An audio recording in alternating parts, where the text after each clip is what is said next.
ready for Wolf Lady. I have a package to send her. I hope she enjoys what is going to be sent. I have some stuff that I've planned to send. Some loose stuff that I've been holding around. Maybe she might like it. We'll see. Alright, so we have 5 packs of Vivid Voltage today. Very short stream. I'm going to try to keep it easy. Easy Sunday night. I see a lot of people on already. I don't want to mess with their streams, so I'm just going to put out some content, put up a quick little live stream of what's going on with me today. I had church in the morning, which was pretty good. Talking about being the light to others, and that's pretty good in a world that's so dark and dimly seen. He's talking about our focus and all that stuff. But then I did volleyball, and then I did some shopping, and then I also helped set up the tree, helped bring out Christmas ornaments and decorations as well this morning. And then I went home and helped my daughter with her nighttime activities, and cleaned up the desk a little. And this is what we have. If you remember previously, we had a big old stack, and we're down to that little bit of cards right there. And most of them are Sword and Shield promo cards. I don't have a spot for them yet. I have to come up with some kind of a binder or something like that to store them. I have a little hangnail issue right there. My pinky hurts. A little stingy. Anyways, so that's, without further ado, we're going to get this thing going. We're going to start this out tonight. Had some good volleyball today. I recorded a bunch of clips of a volleyball match. I don't know how to organize it and sort it out. I'm just going to record, play it live. Not play it live, but I'm going to try to connect them all together in order, and see if I could actually put that as a edited video of some sort.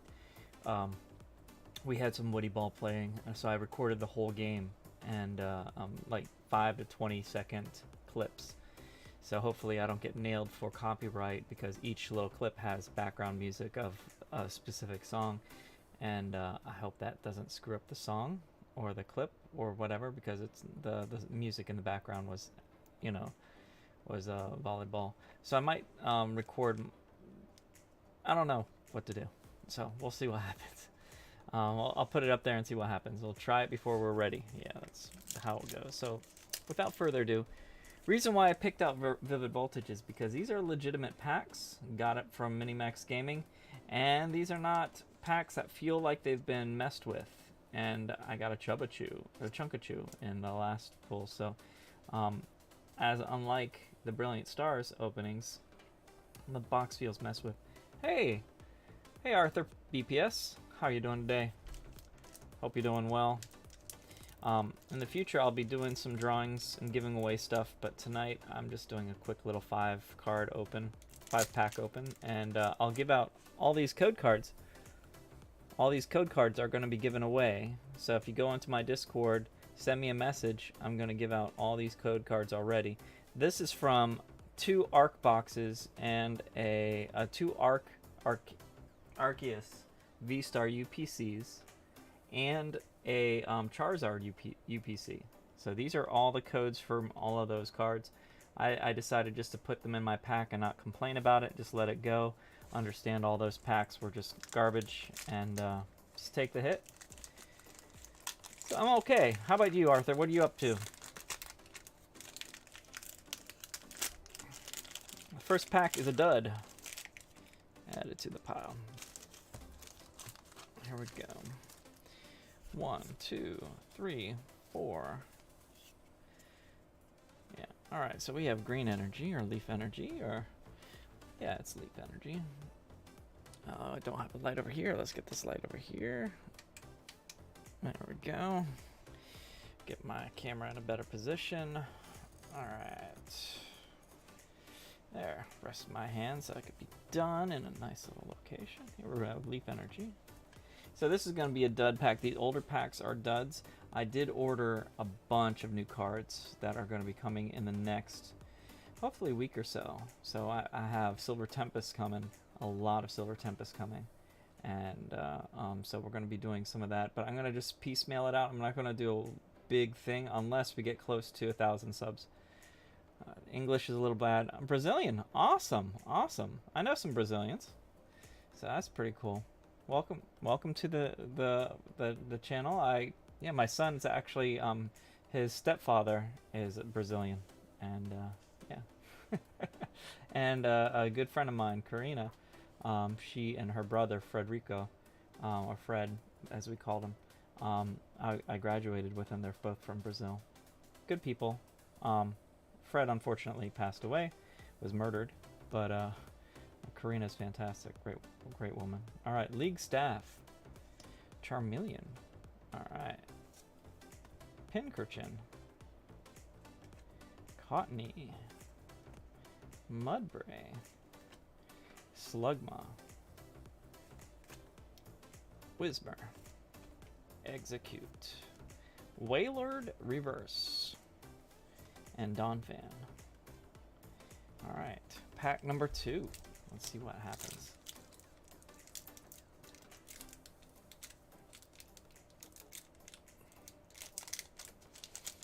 So. Another dud pack. Oh, we were lucky on the last one, apparently. 1, 2, 3, 4. Alright, here we go. We have Fighting Energy. My camera is a little... Put this a little bit there. There we go. You get to see my keyboard a little bit. Fighting Energy. Mighty Yena. Bay. Or Bia. Loudred. Talo. Can you go? Charmander. Wooper. 200 points alive. Cool, good to know. Meowth. I'm not familiar with the game. I like the card collecting myself. Cottony. Yeah, if you're interested in some of these cards, let me know. Get a hold of me on Discord. Eevee. Vaporeon. Rare. Non-holo. Alright. Because I have tons of bulk. So I give stuff away on a daily basis when I stream. If I'm streaming every day, I give stuff away every day. If I'm live streaming in Pokemon. Another dud pack. Bummer.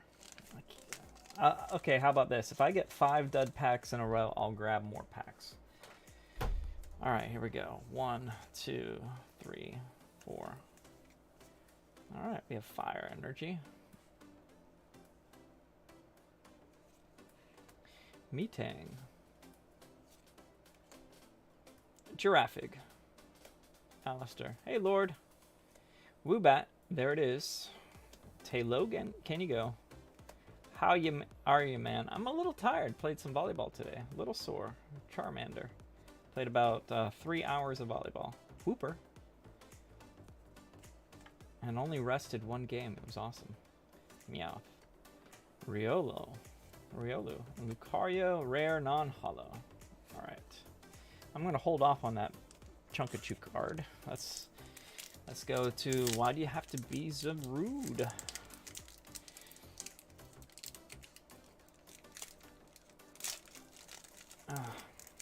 My hands are tired. Okay, we have 4 duds in a row. This is not good, guys. 1, 2, 3, 4. But I'm not calling Minimax Gaming's a scam because I got a Chunk-A-Chuu my last time I opened out of the 5. I like to play, but here in Brazil, the prices of the cards were very high. Aw, I'm sorry to hear that. I got these packs for $3.50 a pack. Hey, account not found. Account not found.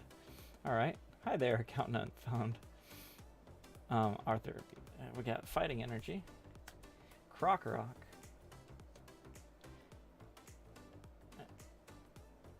Aromatic Energy.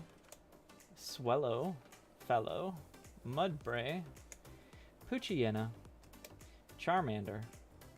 Chatot. Joltik. Excadrill Reverse. Another Vaporeon Reversed. Vaporeon non-holo. Rare. Alright. You like the details on the camera? I'm using a GoPro for this camera right here. And I'm using a Canon EOS RP right there for the main camera. And this is the 5th dud pack in a row. That is a shame. I'm gonna have to open up a couple more packs. 1, 2, 3, 4, 5, 4. Because I don't want to go on a dud spree. We had 5 in a row. All right, here we have green energy. We have Bia or Bay, Giraffig, Moo Cheese, Milcery, Meow. Because both of these cameras are 4K. So, Chunk-A-Chuu, Blitzel, Slugma. I'm like Stook at 79. Nice. Good job. Skidoo reverse. And we got a hey there. Thanks for bringing in the Charizard, Mr. Lord Charizard. That's an awesome one right there with Lena. All right. Might be a dud pack, but Charizard's there. So I'm going to put him to the side. There we go. All right. That's pretty cool. I'm going to go grab some more packs because I cannot leave 5 packs of duds in a row. Let's grab 5 more packs. How about that? We'll do 10. Oh. 1, 2, 3, 4, 5. All right. Like last time, we'll leave the Chunk-A-Chuu here. We got 3 Zarudes. We'll do a Celebi start off. You really want that? Okay, I'll save it for you, Lord. Just get your parents to okay sending me the information, and I'll send it to you. No problem. For free. That's why I saved it on the side. I figured you'd like it. I already have one. I think I already have one. The first pack we got out of the next group. Celebi gave me a hit. All right, so Celebi. Thank you, Celebi. Here we go. We have a hit pack. All right, so 1, 2, 3, 4. All right, so that Zard is yours. Let me I'll put it in a sleeve right now for you. Where did all my sleeves go? Oh, there they are. I need to grab some more sleeves. All right, so here's a Zard for you, man. Let me get a fire energy out. And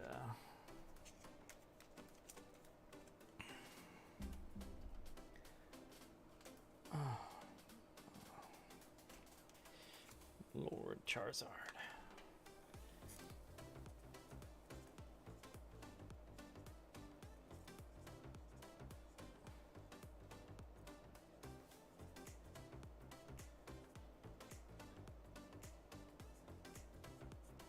There we go. Lord Charizard YouTube. Alright. Boom. Put this in this.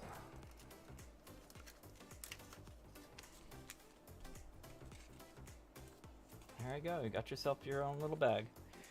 How much would it be to send the cards to Brazil? I think if I sent cards to Brazil, I don't know how much the international shipping, but it'll probably cost a bunch. I don't know. All right. We'll see. Let me get monetized first, and I will gladly send some stuff to Brazil. Oh, just to let you know, Arthur, it cost me $78 to send a drawing this size, boom, to Estonia. So I don't have a problem sending stuff out of country. And yeah, let's find out what's in this pack. What energy do we think we have? All right, yeah, so it'll probably cost me $15 to $20 to $30 to send a pack of cards. I did send a pack of cards to, where did I send it to? I sent it to Malaysia, and it cost me like $15, $20. So it'll probably cost me $15 just to send the $15, $20. Thank you. That drawing is actually going to one of my subscribers. And the reason why I drew that drawing is because he helped me go from 28 subs to 130 subs. And then another YouTuber got me from 130 to 523, and I'm going to draw him something as well. He hasn't sent me what he wanted yet. He's one of the 8 people that I've promised to make drawings for, so I have 8 more people to draw after this one is finished. This one has about 47 hours worth of drawing in it. I still have about 15 more hours to put into it. Can't do it today because my hands are shaking, and they're sore from playing volleyball for 3 hours. So we'll get that probably tomorrow. Get to work on that tomorrow. Get a couple hours into it, and then continue with that. But yeah, I will definitely get. Yeah, Lord Charizard, you're in my Discord, and so send me a message on Discord. Make sure I get parental permission. We could talk on a phone. My phone number is available. I have a Google Voice number that people could call and text me, and I'll gladly give this to you. I like giving stuff away. All right, here we go. We have Fire Energy. Yeah, that's basically about $2,000 worth if I build it by the hour. $2,000 worth of drawing, because that's 47 hours. That's a full work week. Yeah, that's a long time. All right, we have Fire Energy. We have Alistair. We have Nessa. We have Nuzleaf. We have Ferroseed. We have Joltik. Sandile. I just want to pull until we get hit. Yeah, we'll do the 10. All right, C-Dot. Pick-a-peck. Ooh, Raikou. Look at that one. That's pretty. Look at that Raikou. What did you miss? Nothing yet. We've had a lot of duds, and I'm giving Lord Charizard on my little Charizard that I pulled. That's not a special card. It's just a regular non-holo. But I'm sending Mr. Charizard a Charizard. But I was thinking after watching, yeah, I recommend it. Thank you so much, Arthur. Just send me, yeah, if you help me out, man, I'll help you out. But I also do a drawing. When I hit 750 subs, I'm going to do a drawing. And for the people that enter it, they have to send me a message on my Discord, and I'll add them onto a drawing, and then I'm going to give them, yeah, I will put you into the drawing, but I have to have, if you're over 18, I have to have parents' permission. So if you're over 18, gladly we'll do that, but I need parents' permission to put you in the drawing, because I'm going to have to ask for your driver's license, your address, so I could mail it to you, and that's creepy for a 48-year-old guy sending stuff to kids. So I need parents' permission. Raikou, I had a kid that won a drawing, and his parents said no. Because I was too, because they thought I was shady. So I'm asking my winners, for example, Mr. Stanky, if you ever come and watch this again, who won a 30-hour drawing that I drew of the Ghost Leviathan, put 30 hours into that, and shipped that to Estonia. Cost me about $300 to $400 after all the shipping and all the time, all the work I did just to give it to him. Yeah, I ain't creepy, but parents, 48-year-old guy wanting to know your kid's address, it sounds creepy from a thing. I'm a counselor for a living, so that's what I do for a living. So I work with kids for a living. So I like helping kids out, but I do need parental consent if you're underage. So if you're under the age of 18, I need parents to say yes. Nice, Arthur. Cool. All right. Another dud pack. All right. 1, 2, 3, 4. All right. Yeah. All right. We have Dark Energy. Yeah. Yep. Shuckle. Yeah, I teach classes, and I've taught thousands of people in my classes and never recorded them on camera. I wish I could, but it was confidential. But if I had those videos on there, I would be making some money, because those videos were on, the classes were on point. People that were forced to be in my class because it was court ordered, they came up to me afterwards and they wished that they could get more in touch with me. So now I have. Oh, did you get this, Mr. Turtles? Did I forget to give you one of these? Because I have a sticker. I ordered stickers, and they're small, but I gave Mr. Turtles a bunch of stuff, so I have a bunch of stickers here that I'll be giving out to my first group of people I was testing out on my thing. And yeah, the little Pikachu you sent me is in the front of my TV, so every time I play video, oh, thank you. All right, Delmise. Trumbeak, Choodle, Riolu. I'm sorry, I got the stickers after I sent it, so I'm so sorry, buddy. Chimicho, Ninkata, Voltorb. I think I got it on the day that I sent it to you or something like that. I got it before I sealed the package. I think that's what happened. But I have Mr. Mika stickers. I was thinking about selling them, but they're so tiny. You know, it cost me like 25 bucks for 50 of them. They're so small. Look how small they are. Yeah, but I have them on my. I have it on my phone. I have it on my little mini speaker that I have there. I have it on my notebook. I gave you some Eevee stickers, yeah. Rocky Helmet Reverse and a Toucanon. All right, come on, let's have more than one hit. Yeah, I gave you a bunch of stuff in that little thing, but I should have gotten you a little bit more stuff, but it was a quick little thing because I wanted you to get that webcam. Arthur, I gave Mr. Turtles a webcam. Okay, cool. Yeah, that's what I'm going to do from now on. I have 40-something of them left. But I was planning on doing that as a promo and also give out my new business cards. Where'd they put them? Where'd I put my business cards? Ah. There we go.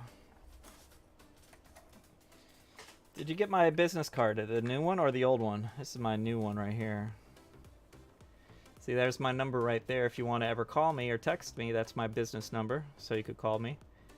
And that's my label right there. Counselor, life coach, streamer, artist. So yeah, I'll put that sticker in there too. So I'll put. There you go. Boom. So you're.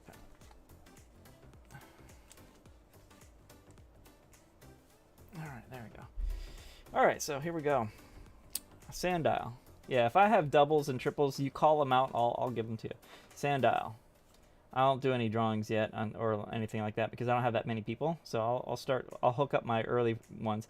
I'm soon going to think, I was watching Joshin, and he had a nerd trivia. I was thinking about a Mr. Mika trivia where we could talk about old things that happened on my old videos of my Minecraft channels. Like how many people did, how did we beat the Ender Dragon? What mode of transport did we use to beat the Ender Dragon? Mr. Turtles will know. And so people that were on my stream or people that were in the fight will be able to have an advantage over that. Or if you watch my old videos, I'll be giving prizes for that. But I'm going to be cool. A Weedle.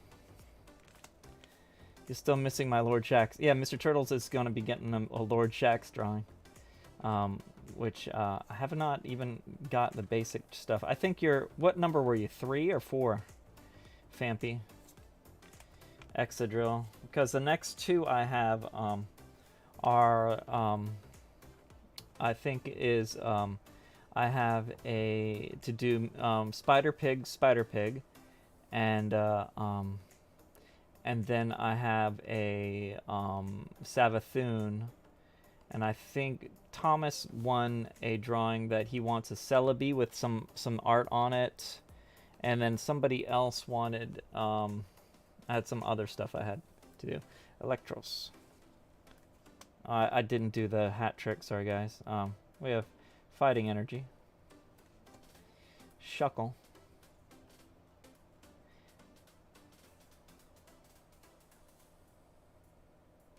I should make a Mika Moments video. Do you watch the video I made for Vibe since he started doing free carries on Trials?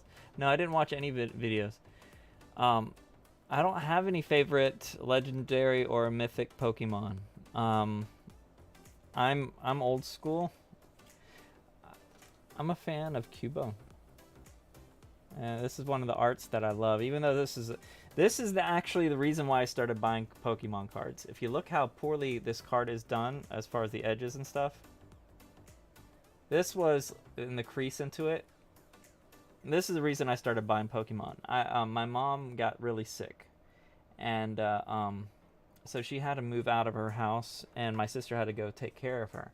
She's old. She's in her 70s, and so we had to clear out her house and throw away a lot of stuff. My mom couldn't take care of the animals, and the animals made messes and peed and stuff like that.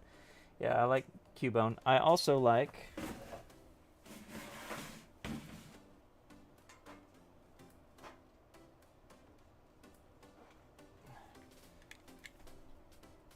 Oh, you can't see it. It's that Machamp.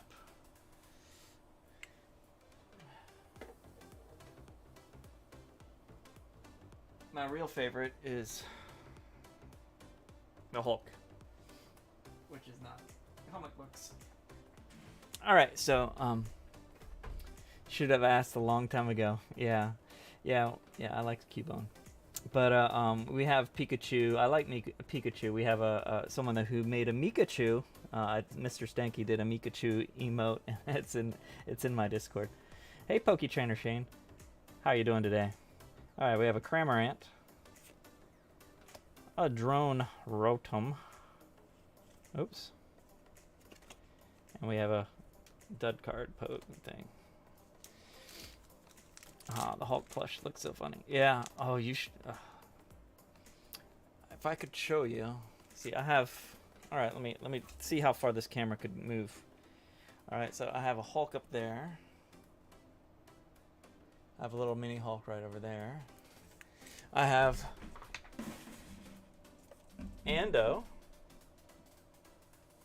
from Unlisted Leaf from buying his stuff. I got his silver card right there. I have the Mandalorian up there. I have Celestial Nighthawk helmet from Destiny. I have Lord Shax's helmet. I have the Max right here. I have a picture of my son when he was a little kid. I have some characters right here. Arceus. My name is Groot. And I have a little vehicle there. And over in the corner over there, I have tons of bobbleheads, but I can't stretch this thing out over there. And over there in that corner, I have a glass case. It's all blurry because this is a short focus lens, so you won't be able to see anything. I have my baby Grogu from Mandalorian. I have tons of Hulk, a bunch of Hulk figurines and stuff. Optimus Prime, Dragon Ball, Goku with his with his blue, Goku blue and Vegeta blue. I also have some other characters, some from My Hero Academia up there. So yeah, so that's the stuff I have there. I would love to know how to draw. Arthur, it just takes practice. If you could drive a car, if you notice.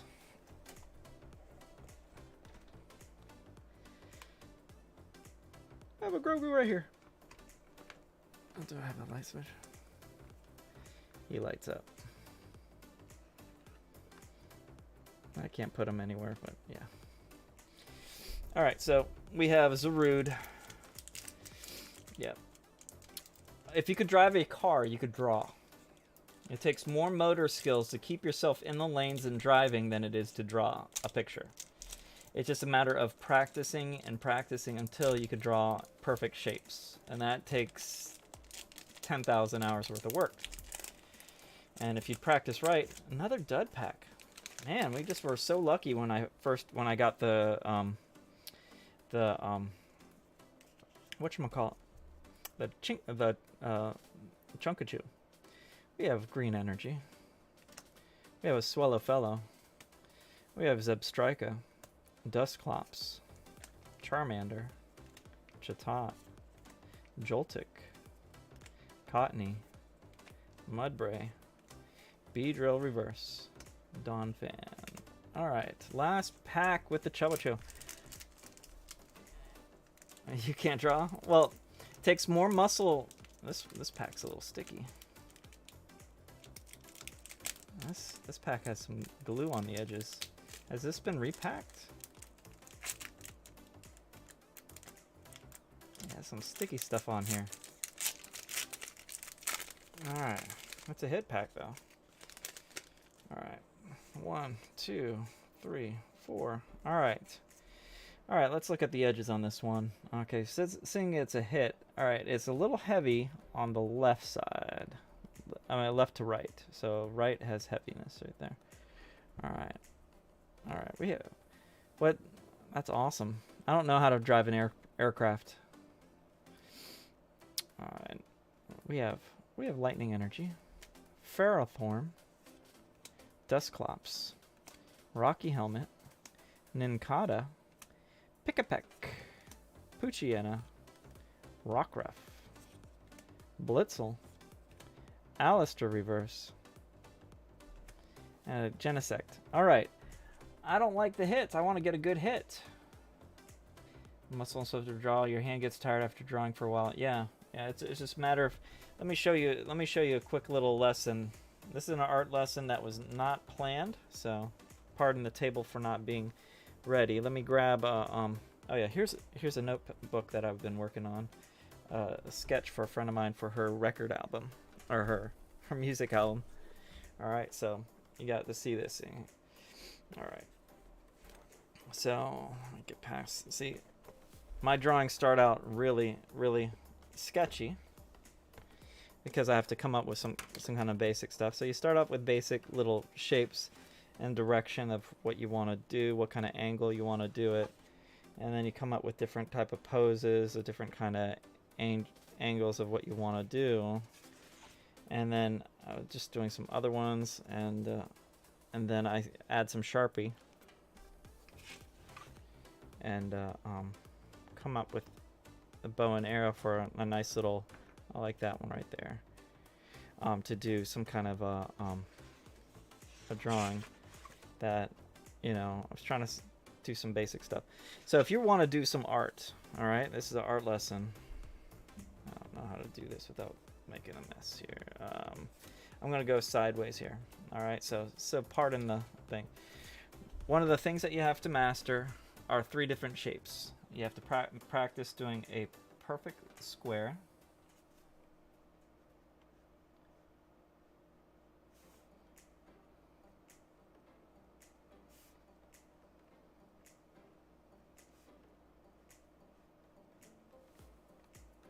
It's not perfect. You have to draw a perfect square. That's more of a rectangle. The camera makes it distorted too, but it's more of a rectangle. So the square is a little bit better right there.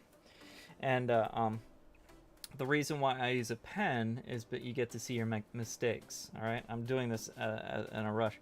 And then you also try to do a equilateral triangle.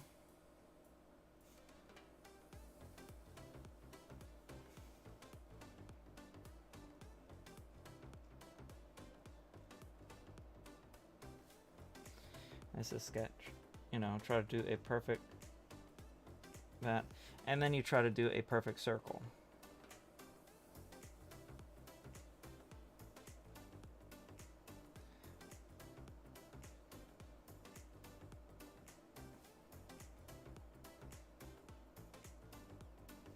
It's somewhat okay, you know. You just practice doing that until you, when you master that, you could draw anything. Well, I'm ADHD, so I follow the dopamine when it comes to that. And if you draw a perfect square, you could fit a triangle inside of it perfectly. A perfect triangle. And if you could draw a perfect square, you could also fit a circle in it too.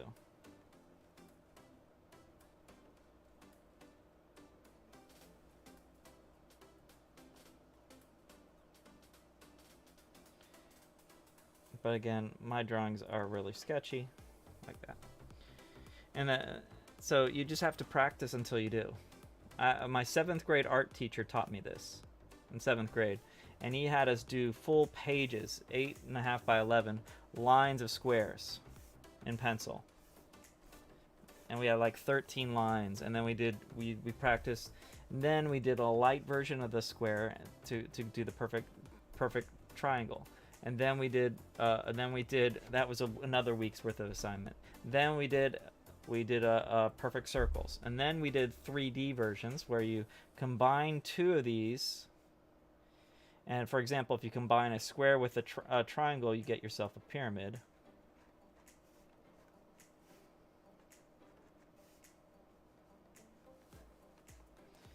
And when you combine a triangle with a sphere, a circle, you get a cone.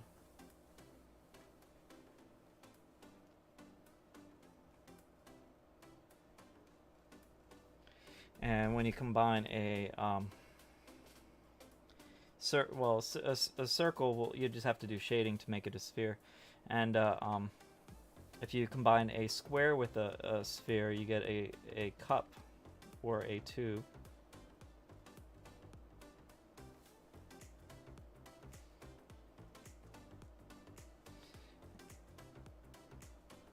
And then you do parallel lines. So from all of that, you can make any kind of shape and combine. So drawing is this drawing the symbols of the 9 from Destiny. It's basic art. This is my 7th grade art lessons. Okay, 7th and 8th grade art. We did 3 dimensions, and we learned how to do shading by using. For this drawing right here, the shading is done by pointillism. Pointillism is dots. So you just do dots, 4 dots a second, and it takes forever. This is why my drawing is over 47 hours long. You start heavy in the beginning, and then you start going lighter. Spread them out a little bit more. It takes a lot of patience and a lot of patience and a lot of patience. And then you just keep going, and you go lighter.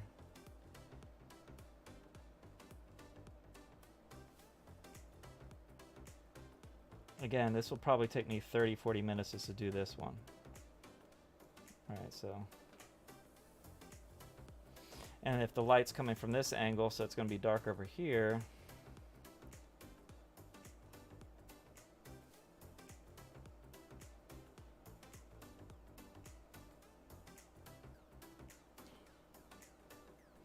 See, this will be part of Mika Trivia. What 3 drawings did I draw on my live stream to teach people how to draw? And people that watch will know. And they'll be able to win whatever prizes I'll have available once I get monetized. And then you do the same thing on the opposite side because there's a shadow of the light coming from the other side.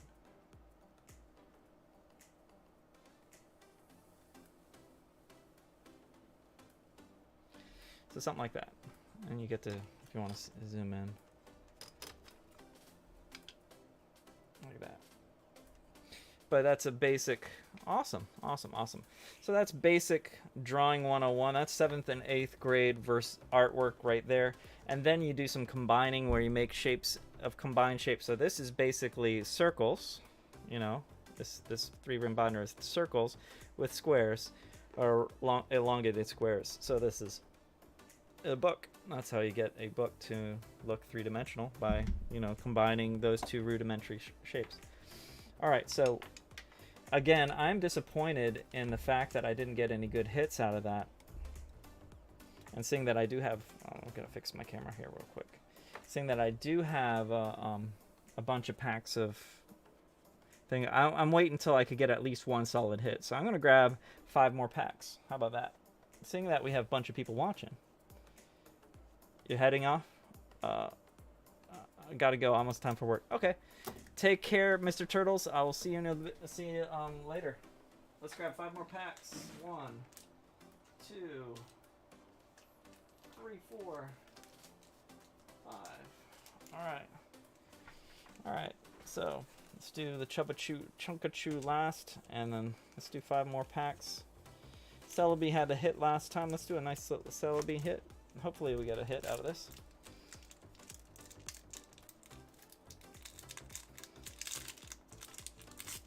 Well, I think Michelangelo, when he got the art for the Sistine Chapel, I think this was the rumor or something I read. Hey, we got another hit. All right, so this might be the last one, last pack right here. I want to have a solid hit from this grouping. 1, 2, 3, 4. All right, let's look at the centering on this one. All right. It looks pretty on. It's a little heavy on the bottom. There we go. It's a little heavy on the bottom. It's pretty heavy on the bottom actually. All right, and it's not a hit. Wow, blue.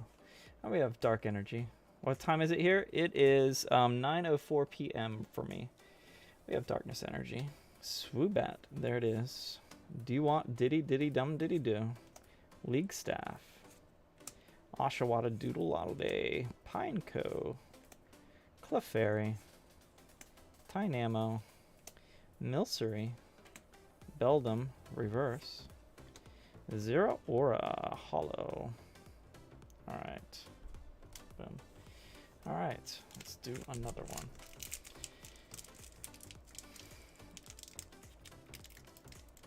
Mr. Turtles works night shifts. So Mr. Turtles is part of my Minecraft world. I have a Minecraft realm that I let my friends play on. That's on 24/7. 1, 2. There's a mosquito. Because I had the garage open. 3, 4. Alright, here we go. We have green energy, or leaf energy. Swoobat, there it is. Exadrill, Magcargo, Duskull, Electrike, Boogie Woogie Woogie, Pineco, Mudbray, Poochyena, Fampi reverse, Lucario. Okay. Vivid Voltage, come on, man. I need a hit. Is the only good hit that I got was the Chunk-A-Chuu? Still, worth it, seeing that he might be worth $100 if I get him graded. There we go, we got a hit. Alright. 1, 2, 3, 4. I was going to do a short thing, and this turned out to 41 minutes. We have leaf energy. It's going to be a short stream. Ooh, ooh, ooh, ooh. I just saw gold. I just saw gold. This will be the last pack. I'm not going to open these two up. Alright? Alright, so this will be the hit of the night. Alright, here we go. Mr. Turtles is missing out on the last hit. I'm going to post it onto our Discord after this is done. Alright, we have leaf energy. This will be it. I'm going to let my hands shaking so much. When you hit something so hard when you're hitting a volleyball for 3 hours, your hands start to not hold things straight. It's like your hands are sore. Alright, we have green energy. That's also why I don't draw right now, because it's shaken. Crocorock, Winden Stadium, Rocky Helmet. Here we go. Whalmer, Cottony, Clobopus, Electrike, Boogie Woogie Woogie. Do you play volleyball, Arthur? I know Brazil is big on volleyball over there. Pincurchin reverse. And now if we had some good music on bum ba da bum bum bum. I don't know how to do that yet.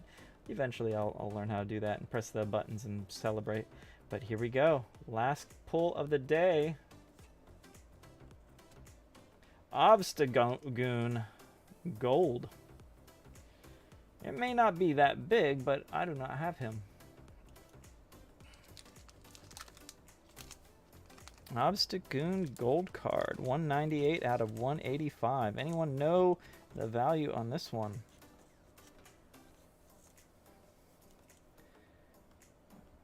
It's heavy on the bottom and the right, so it's not well centered. You play a lot? Nice. Awesome. Well, if you ever come to Florida, let me know. We'll play some for you. Sorry about the Nightbot. I don't know how to change that mod, that bot there that my moderators set it up, and I do not know. I'm so sorry. But we got an Obstagoon. Awesome. Excellent. And let's find out how much this Obstagoon is. I'll look him up. Let me throw these things in there. If anyone could look him up, let me know how much he's worth.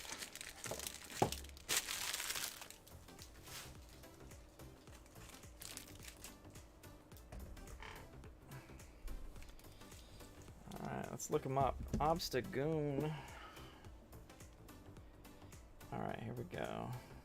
I got 3 messages on the way. Okay, people are playing volleyball tomorrow. Alright. Obstagoon, here we go. Obstagoon. Ooh. BSTAGOON. 198. 198. 185. Let's see. Yes, let's do that. Obstagoon Vivid Voltage, $6. TCG Player sells it at $6.53, but someone is selling it at a 9.5 for $50. Someone's selling it at a 10 for $179. Mine will not get even a 9.5 because it's poorly centered. So it'll probably be $20, $30. They're selling them $9. There we go. So prices vary. So $10. Yeah, all my friends who went to Florida told me they liked it a lot. Sweet. Yeah, I play in Jupiter, Florida. I played about 3 hours. I've been playing since 1990, so I play okay. I'm like a level A player. If you are familiar with the ranking systems, I'm not a double A or open player. So, and I'm out of shape. But I play with other people that are old as well. And one guy I play with, he's over 81 years old. I think he's 82. He's 82. So I'm 48. I've been playing since I was a teenager. But I could still spike. I could still serve. And my hands are pretty good. So that helps out. But yeah, volleyball is my thing. I have I'll be posting a video. Where did I just put my phone? See, this is my ADHD kicking. This is a live video, not live video, but recorded video on my phone here. Hold on, let me show you. See, I have all these are just me watching from the side, guys. These are the people I play with right here. Let me do a 20-second clip here. Here we go.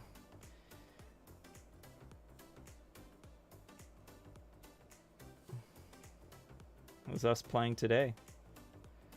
There's a couple not so good players, but we have a couple good kids. This kid right here, he's 19 years old, and yeah, that's whatchamacallit. That's Rhonda. That's Wendy right over there, and there's Tammy over there. There's Peter. No, that's Peter. That's Brian, and who's over there? I think that's Sharif. He's from Iran, I think. Cool guy. He's a surgeon. But yeah, that's us playing volleyball today, beach volleyball. So I don't know how to edit videos, so I have tons of videos here, like 20-second clips. I was gonna 1, 2, 3, 4, 4, 8, 12, 16, 18, 20, 24, 28, 32, 36, 40, 44. 44 videos I'm going to combine into one that's basically the whole match of it. Every serve, every miss serve, everything like that. It's basically my resting period because I played 3 games and I was exhausted. I was tired. It was around 91 degrees Fahrenheit over here. Really hot day. And I took a break. So that was pretty much it on the thing. But yeah, we got a gold card. That's nice. So let me show you what I have my Vivid Voltage pack, my binder real quick. Oh, being old. All right, so this is my Vivid Voltage binder. I put sleeves on all of the reverses and the hollows when I'm not on camera, so I could put them in the binder. But this is my current collection of Vivid the Voltage. All right, first page done, second page done, third page done, fourth page I'm missing one right there, fifth page got the Chunk-A-Chuu. This is the big guy that I got on my last video. I've been hunting him and I finally got him, the Chunk-A-Chuu. All right, and then missing one in that page. Got that page done. Got these 2 pages done. Got one down here I still have to get there. One down here I have to get. Got all the other ones. Got all those. Missing one over here. And then it starts to be really, really empty because I don't have a lot of these guys because the drop rates and getting these cards are very, very, very, very limited. on there. And I think that's it. Yeah. So let's find out where this guy goes. He's at 198, I believe. Let me grab him from the back. And you get to see me put him in. Because a lot of these cards I do have already. So 180, 185. We're at 198. 85, 86, 87, 88, 89. 90. 1, 2, 3, 4, 5, 6, 7, 8. 98 right here. So, Obstagoon, you're next to the Orange Guru, Orangoon Guru, Oranguru. Yeah, so that is my Vivid Voltage experience today. I do have a lot of other cards over there. You'll see that with a better camera. I have stuff to donate, some bedding and some clothes over there to donate to that. But I do have, unfortunately, I opened those three guys up, the Arceus V-Stars and the Charizard UPC. Don't buy them. The Charizard UPC has junk packs, but at least you get the promo cards. And I'm gonna send my promo cards out to be graded, see if if they're worth it. But I might send the Chunk-A-Chuu out. I do have some Lost Origin that we have. We only play indoors because I live very cold part of Brazil. Oh, cool. Yeah, I love playing indoors too. I'm just getting a little old that the hard surfaces is gonna get to my knees eventually. My brother's plays a lot more competitive than me. I'm only 5'10". My brother's 6'1". And he's ambidextrous, so he plays a lot better, but he's a little injured right now. But yeah, he's a better volleyball player than I am. He plays open and in tournaments still. He plays indoor sixes, and he's a great setter. Very, very smart guy. Very good, smart guy. These are the cards that I got to sort. I haven't sorted them. I found them spread out here.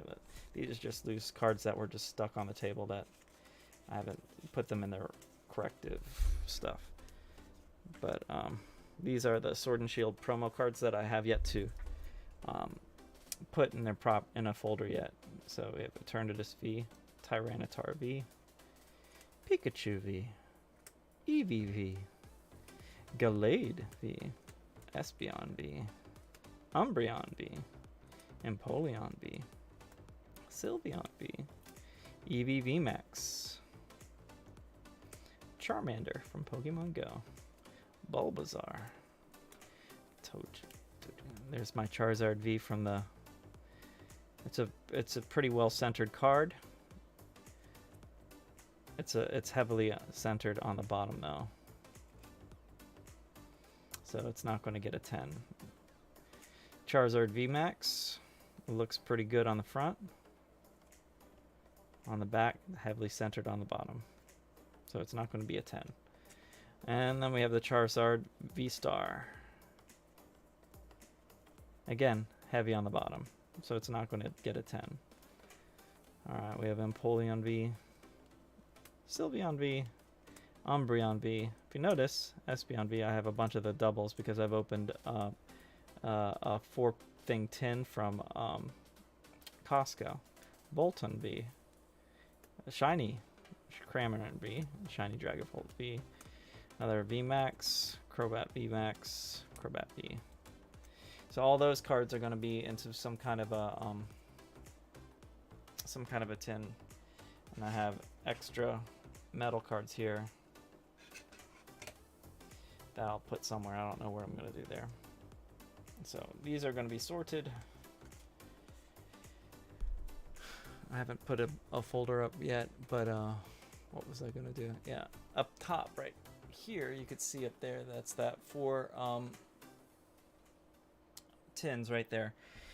If you are a member at Costco, you could buy those 4 tins for $59.95, $59.99 at Costco. They're normally $65. They're on sale for an extra $5 off, and you will get a bunch of cards. Each one of those tins sell for usually around $20 to $25 each, $20, $30. Yeah, dude, I have tons of binders. I have tons of binders, collected a lot of cards, and yeah, if I have a bunch of doubles, I'm gonna go through my see. So what I do here is, oh, let me grab this. This is my third.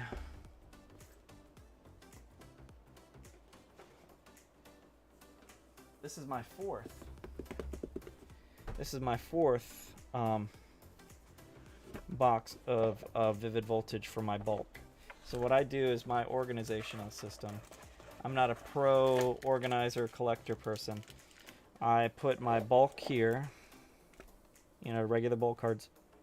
And if you're a shiny or a hollow or a reverse, I put you here. So these are just the reverse. I got a Pikachu V right here, and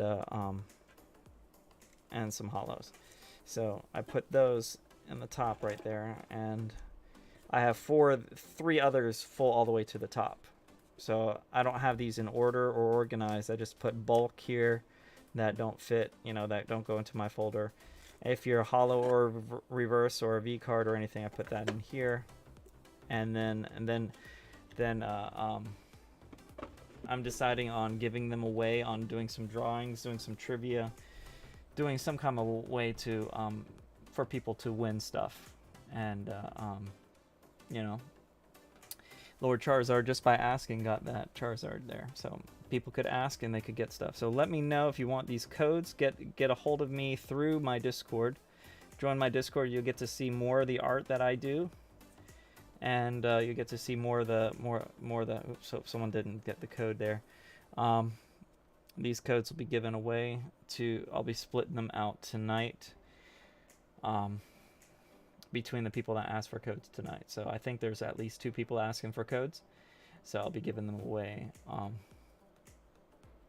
Yeah, I have a bunch of cards, but I've also spent a lot of money on cards, and I'll be slowing down on my expenses soon. I'll be buying other things that I like as well, so hobbies and stuff. I just bought 2 volleyballs for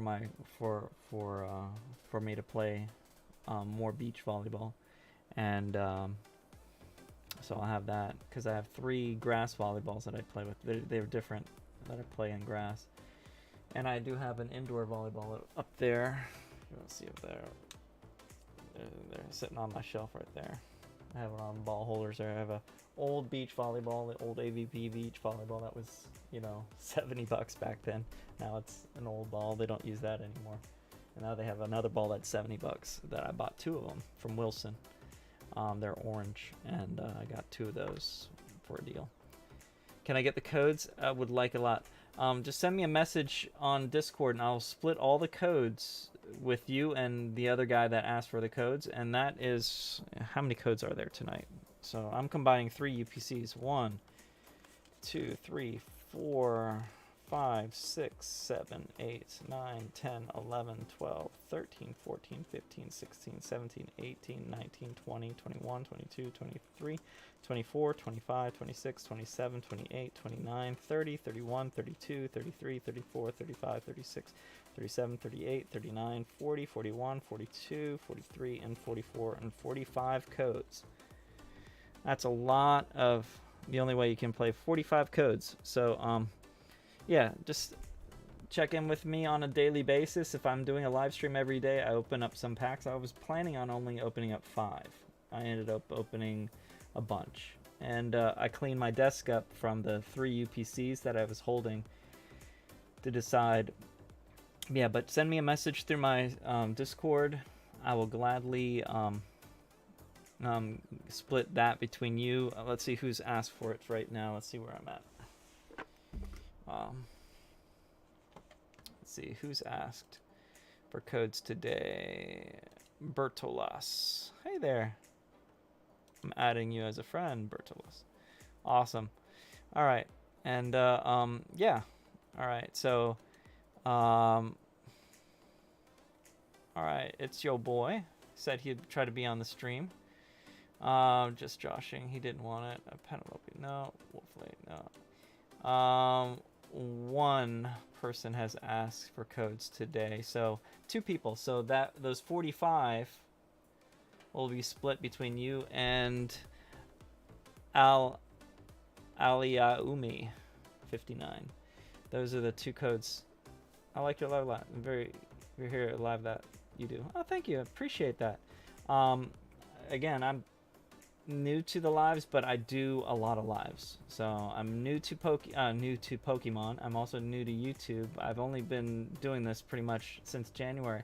So, but I do a lot of lives. I practically do 1 or 2 a day.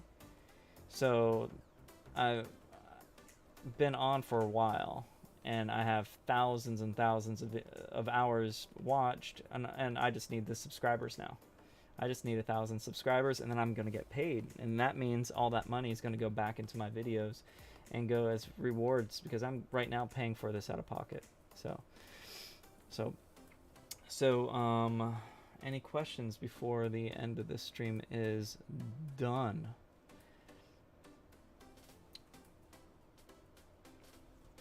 Put this card back.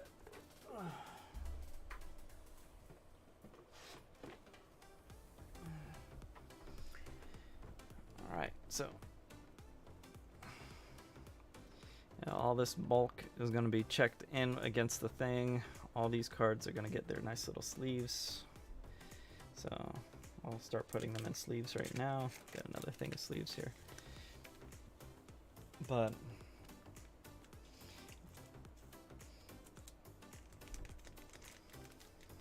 yeah, thank you so much. I appreciate it, Arthur.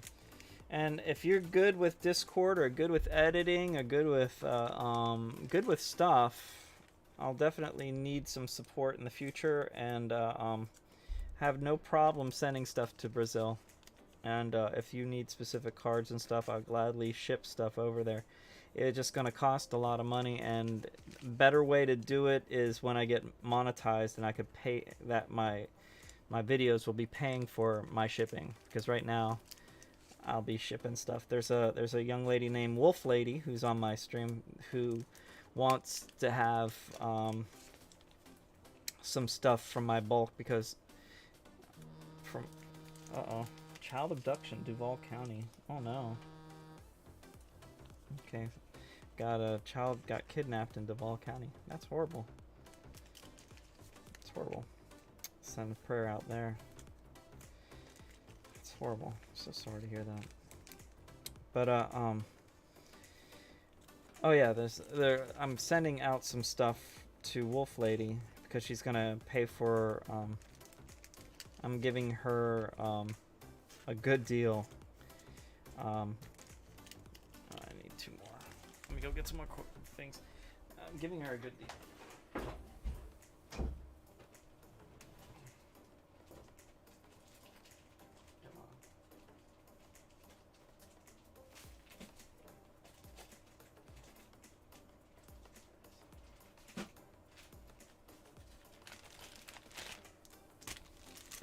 That's 500 of those sleeves. I go through those quite a lot. So that's 500 sleeves in this pack, and I've been through, I think, 2 or 3 in the last. I've been through 2 of these in the last 2 weeks. So over 500 cards that I put sleeves on.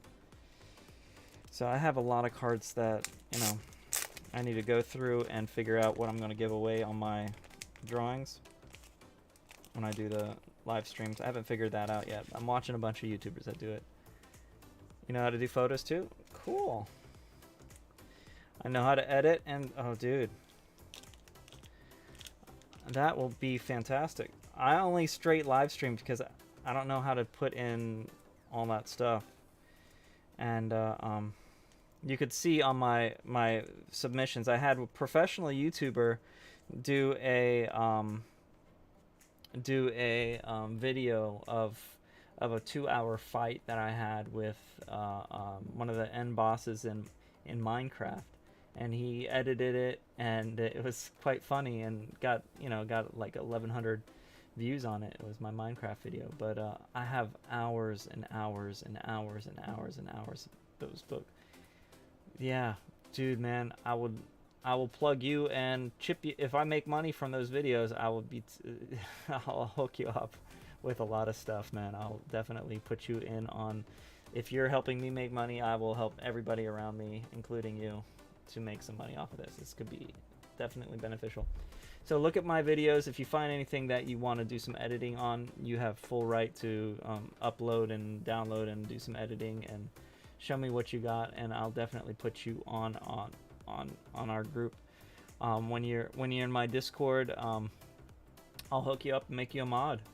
Just give me a few weeks on me getting to know you a little bit more. You already got to know me through the stream. Sound like a good guy. I automatically feel like putting you as a mod right now, but I'll hold off for a few minutes and make that decision. Think about it. But yeah, what games do you play? Do you play any video games or anything like that, or are you a full-out athlete? What do you like to do? What's your thing?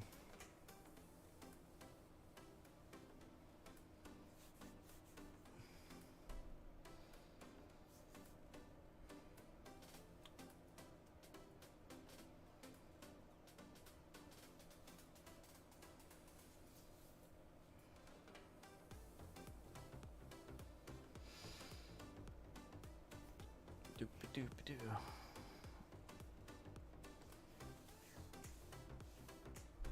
Sweet, sweet. I appreciate it, Arthur. I will definitely reward you with something, especially if I get some subscribers out of it. If I could get a lot of video games. Okay, do you play PlayStation, Xbox, or computer?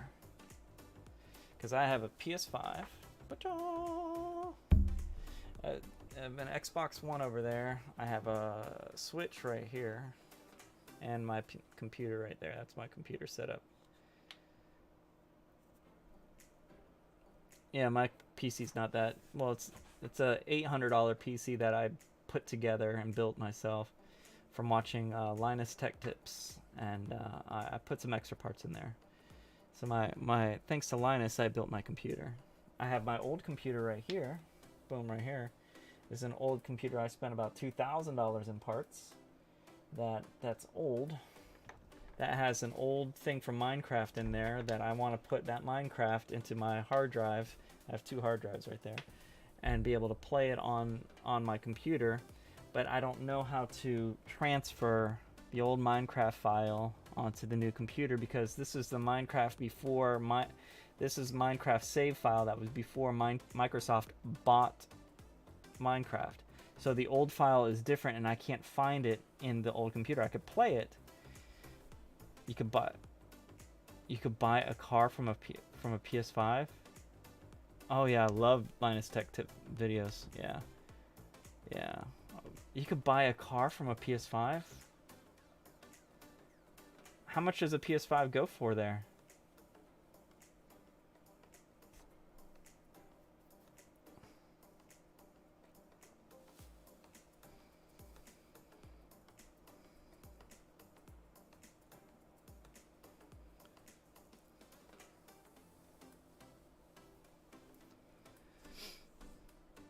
Yeah, PS5 is hard to get still here, but if I had money, I could have bought a couple of them a few months ago. They had them at GameStop, and I could have easily bought a couple of them and given them away as in fact, that might be tempting. I'll think about it. If I get to 1,000 subs, I might think of doing something crazy like that. I might go for something cheaper though, maybe like an Xbox S or something like that, or a Switch or something like $300 thing. Hard to get a $500 PlayStation, but we'll see about that. But yeah, certainly covering the reals, the dollars, it's like $2,000. Jeez, that's crazy. Wow. Yeah. $550 there, buddy. I was just lucky to do it. But I guess they tax that crap out of it, and it's hard to get, because it was about $1,000, from $800 to $1,000 when I was trying to buy it, but I got it from Walmart at the right time, right place to buy it, and I got it for the list retail price of $550. Wow, $2,000. It's a good machine though. Yeah, it's a good machine. But yeah, I have connections, so that's cool. Brazil's awesome, man. I haven't been there, but it has some good people there. It's a pretty cool place. Plus, I'm a big volleyball fan, and you guys are all into volleyball. So, if you ever come to Florida, I'll definitely play some volleyball with you, man. I'll hook you up. We have a good group of people that we play with. I have a group of people that we have. I think how many people are in Woody Ball right now? Let me show you. Let me see. Woody Ball. Let me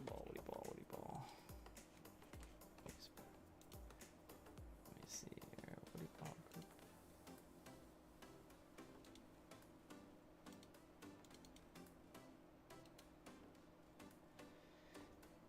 Yeah, our volleyball group, Woody Ball. I have 155 members, and that's my group. I took that picture. That's a picture of Woody. He's 82 years old. Now we call it after Woody Ball. His name is Woody Robinson. Old, 82 years old, old guy. We play every Sunday together, and we played together for as a group. You know, these guys have been playing longer than me. You know, they've been playing together for 30 years, and yeah, good guy. Definitely invite you to play some volleyball, and yeah. I did a little short video right there, and it has like 6,100 views or something like that. Just a little 15-second short of playing some beach volleyball right there. But yeah, that's that's a little bit about me. That's what's going on. So yeah, I didn't plan on this being a longer stream, but I appreciate you popping in, Arthur. So how did you find me? Was I recommended? Yeah, he's 82. And he didn't play today because 2 weeks ago someone broke the tip of his finger right there on a hit. And he went up to block and it broke the tip of his finger. It snapped it down, and it was like stuck, like his finger was straight, but his finger was like that. So he has a splint on it, and he wanted to play today with a splint on after breaking his finger. 82 years old and wants to play with a broken hand, and he's a fantastic setter. And he wanted to play, but he's listening to the doctors because he has to wear the splint for 6 weeks before even doing anything with it, but he still wants to play volleyball. He was telling me about when he was 5 years old. His family had a property that had 30 acres of land. They had farmland. And he was angry and sad at the age of 5 because his parents put him out in the fields to do planting. I mean, you talk about old.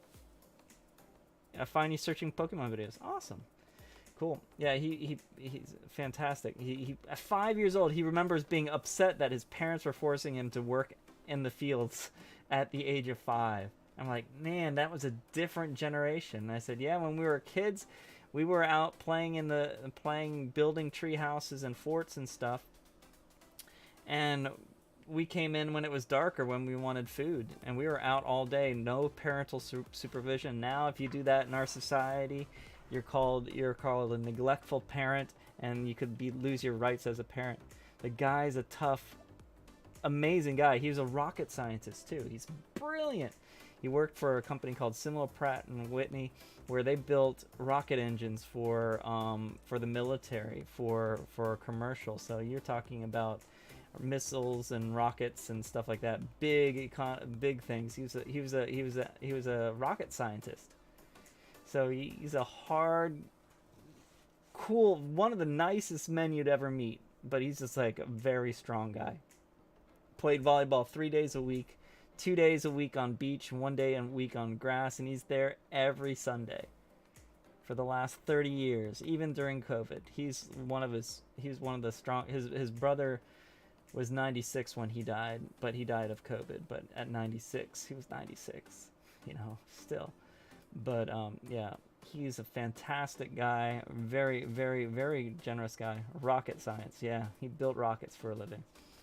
Again, I play volleyball with some amazing people. The guy named Sharif, he's a surgeon, and he owns like 3 medical urgent care facilities. So he's making some good money. He got to hang out. He went to a fundraiser for a school at Donald Trump's house a few weeks ago. You know, so I know some people that do stuff. And we the things that we have in common is we play volleyball together. And there's other people. There's a lady that teaches female golfers how to play golf, that plays with us, and I play volleyball with her 3 days a week, and she wants me to play tomorrow, but I haven't told my wife yet about that. We'll see if that happens. But yeah, I get to meet some amazing people, but I also work with some really rough kids. So I go from volleyball, playing with some amazing people, and then I work with some kids that have been gone through some horrible situations where they've been abused by their parents, they've been shot at, they've even killed people. I work with kids in jail. I work with kids in regular schools, and I work in the school district, but the school has schools in jail and stuff like that. Yeah, a little rich. No, I'm not that wealthy, but I know some wealthy people. Yeah, yeah. He's a little rich. Yeah, his house is really nice. I got to go over to his house as a housewarming party. My friend Sharif, really nice house. He's a surgeon, owns at least 2 or 3 medical places. He's a very wealthy guy. He's an okay volleyball player, but he's a fantastic surgeon, obviously, or a great businessman. And his hands are not as good for setting. I'll say that. I say it to his face. But he's gotten better. He could hit the ball pretty decently, and he's a good server. But his hands are still sloppy. It doesn't. No, the hands are not clean on the sets. They're not. He's not a volleyball. He's not trained with volleyball for years. He's definitely pretty good. Yeah, his house is near the Intercoastal. So he has a boat. His house is really, really expensive. Very expensive. We're talking 6 figures. No, 7 figures. So over $1 million. So yeah, his house is really nice. Nice guy though. Very nice guy. Good family. So. But, you know, I like to hang out with people that are going somewhere, you know, people are motivating and that people are growing in their life, whether it is in their business or in their life personally. I just met or talked with this one guy named Just Joshin, and we might do a collab stream. He just got 1,000 subs yesterday, and I was there for that. It was awesome. So he lives in Seattle, Washington, and I'd love to go visit him someday because I love Seattle. Seattle's a beautiful area to go to. It's the opposite corner of the country. I do know some really nice guys. I also know some really not so nice people too, because I work in the jail, and those people are not that nice. I've seen some sad stories and horrible people. And what I do is I spend my time live streaming.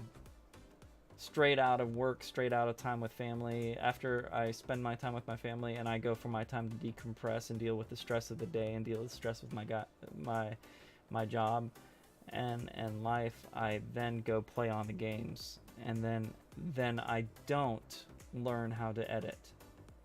So I just live stream, and I just do what I'm doing right now, just talking.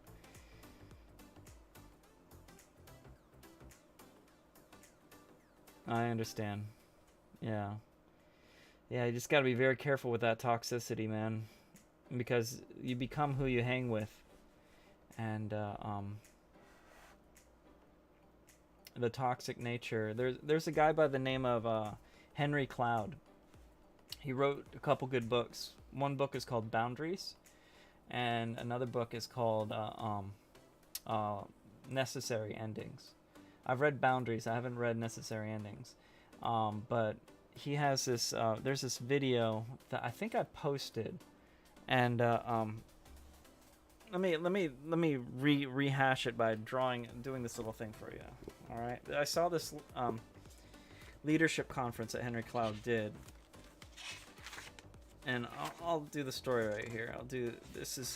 It's in here. It's not that edited, so this is gonna be. I'll do this. This is what I did in my my prevention class. I used to teach a prevention class that I probably have to do it this way. All right. There was this prevention class I used to teach for people that got in trouble breaking, small little things like smoking marijuana.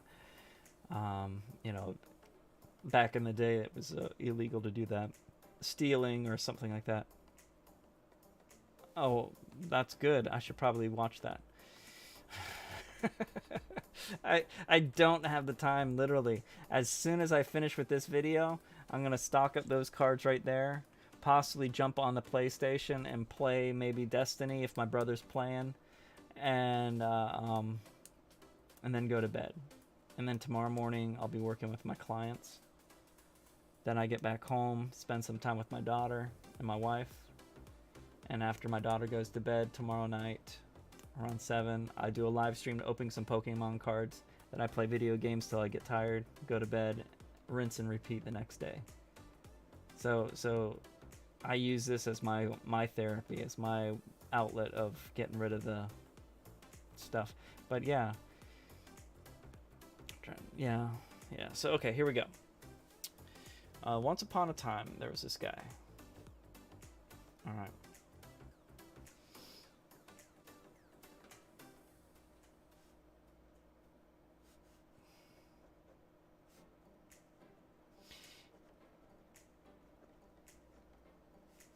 He went out drinking with his friends. His friends thought they'd play a prank on him. So after he gets blind drunk, he passes out.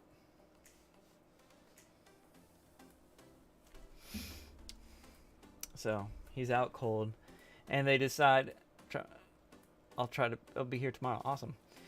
He goes out, he passes out drunk, and what they do is they put some, my phone just gave me an alert, Discord message. They put some Limburger cheese on his mustache. Limburger cheese is a stinky cheese that smells like dirty body parts. So, and it has a smell, all right? So what happens, he wakes up, he's like, man, it stinks in here. Goes outside, takes a deep breath. He's like, man, it stinks out here too. Gets in an Uber, goes to the city. He's like, stinks out here too. Gets in another Uber, goes into the country. He's like, man, it's all the way out here too. Gets in a plane, flies to the mountains. Takes a deep breath out in the mountains. He's like, man, this world stinks. It's a simplistic, not real story, but this is basically the thing is, what we see in life is what we call a perception. That's what we know. That's what we've been experienced. That's how we see the world. If the world has been safe, we think the world is safe. So our perception, how we see things, impact our belief system. All right, so if you see the world as a scary place, you've been brought up in a scary place, you're going to be very defensive. If you're brought up in a peaceful place, you're going to be very calm and safe. All right, our beliefs impact our behavior.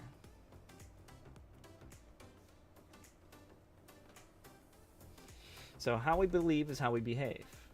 So if you believe this is safe, we're going to act calm and chill. If we're going to believe that it's an unsafe place, we're going to behave very rough, that we're going to be defensive and thinking people are going to lie to you.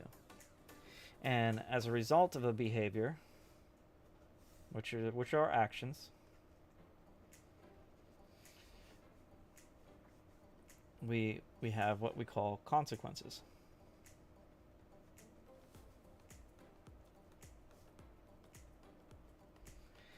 So if we have consequences. So again, for example, if you believe that I'm a jerk, you're gonna look and focus on all the jerky things that I do or say, and you're gonna treat me like a jerk. So if you treat me like a jerk, I'm gonna shut up and not be so generous and kind and I'll be very, very defensive. And as a consequence, you're not going to be treated so nicely as someone who's being respectful to me. And as a consequence, it'll reward your perception that I must be a jerk, because that's why I'm behaving. See, I told you he's a jerk. If you believe that I'm a generous person, you treat me nice and kind, I'm going to be, as a consequence, very generous to you. I'll give you stuff what I can. So how we believe, we turn into actions, and our actions have consequences. So Henry Cloud. So check out Henry Cloud. He wrote a book called Boundaries. And this comes from a talk that he was talking about how we make wise choices, we make foolish choices, we make evil choices. All right. So we make wise choices, foolish choices, and evil choices. A wise person, you point out something that a wise person did. Hey, you screwed up here. You did a bad set. A wise person will thank you for calling it out, fix it, and go the right direction. They'll turn around, they go the right direction. Hey, you got the wrong door. Wise people improve your time, energy, and money. Foolish people, you hang out with a foolish person, you point out, hey, you screwed up right here. You got the wrong door. A foolish person will question you, attack you for questioning them on their decision, and they make their own choice and they go their own direction. Foolish people waste your time, energy, and money. Now, people that are evil, they don't care what is right or wrong because it's all about them. Evil people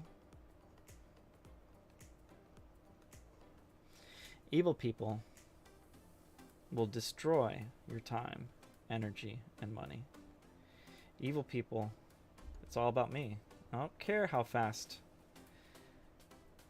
I'm going in my car. If you're in my way, sucks to be you.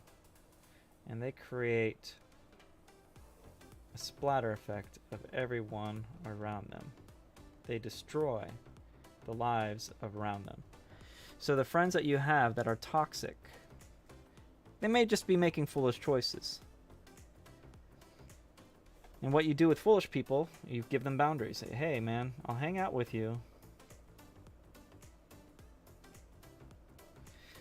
Just don't bring any drugs on you. Or don't get in a fight. Or something that's toxic. Or something foolish, you know? And if they respect that boundaries, they're making wise choices. And they're going to improve your time, energy, and money. If they disrespect your boundaries, you're going to have to create what we call necessary endings.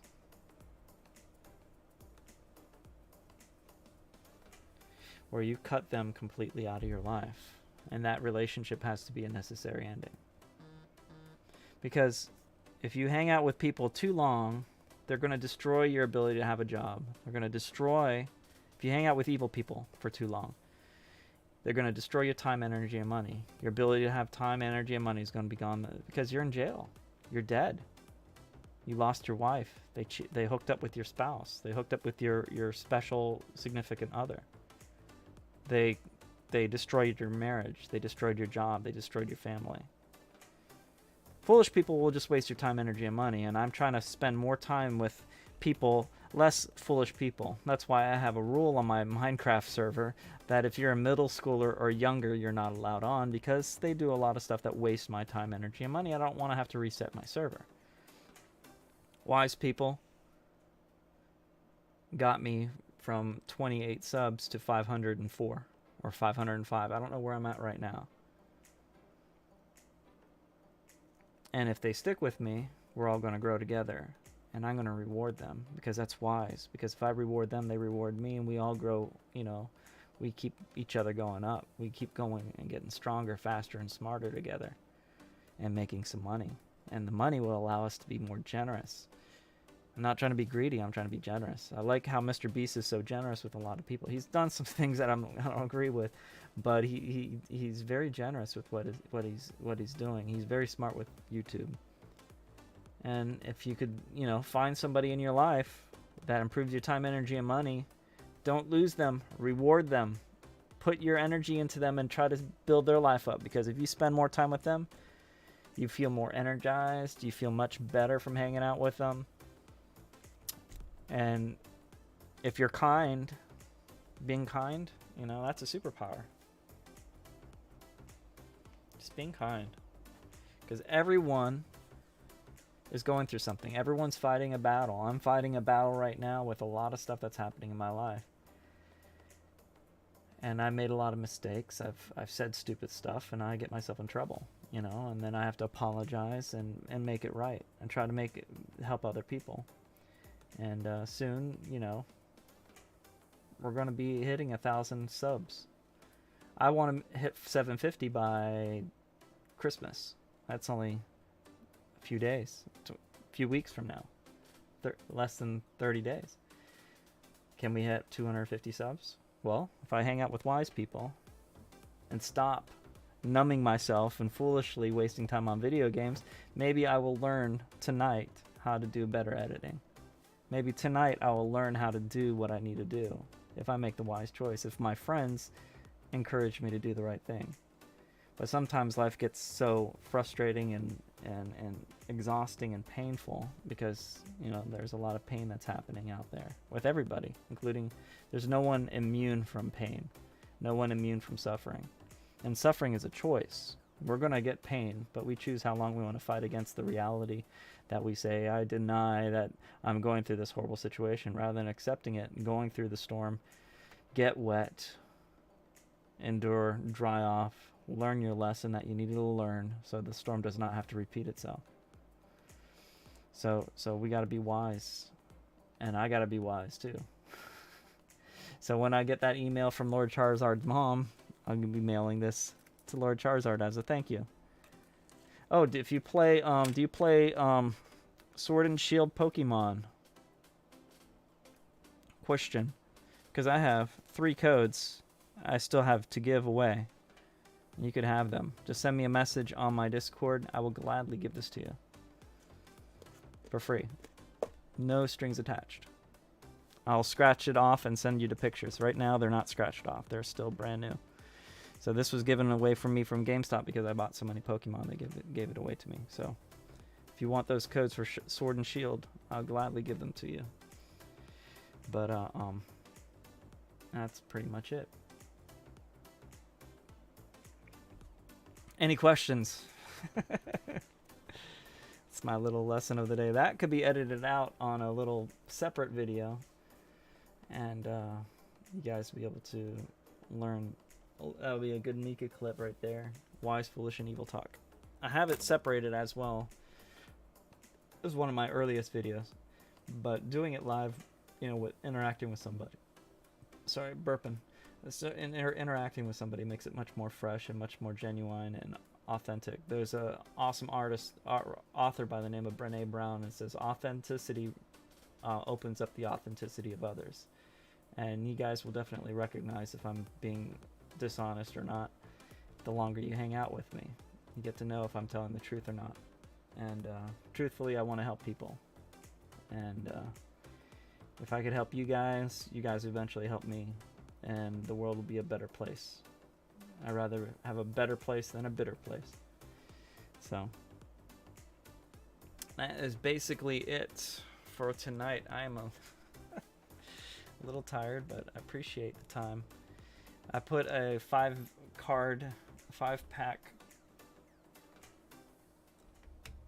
I put a 5-pack of cards that I was just gonna open and turned into this. And my camera falls down, and my GoPro is getting hot, so I'm gonna let this thing cool down, call it a night. Hope you have a great evening. It's 10 o'clock, 1:52, 5. Because several old memories came back. I have to thank you because I also remember bad things I did to other people. Well, there's 152, 500. They're crying. Okay. It's okay, man. It's okay to cry. I'm not gonna leave you, buddy. Let's talk.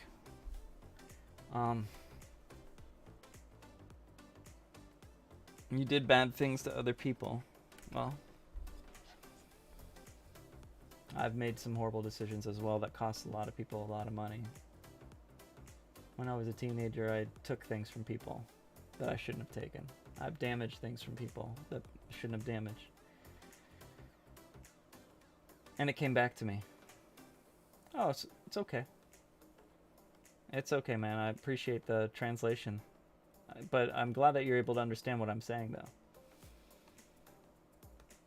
though.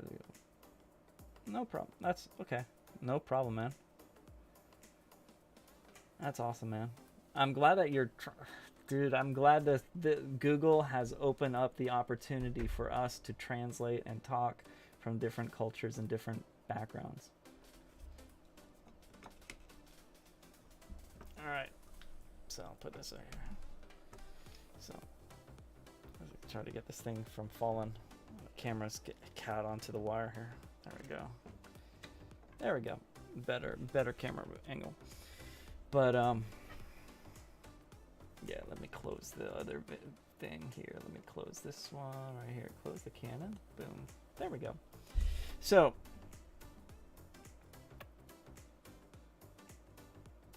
is it possible that you could do stuff to pay for the bad things that you did to other people without hurting them again?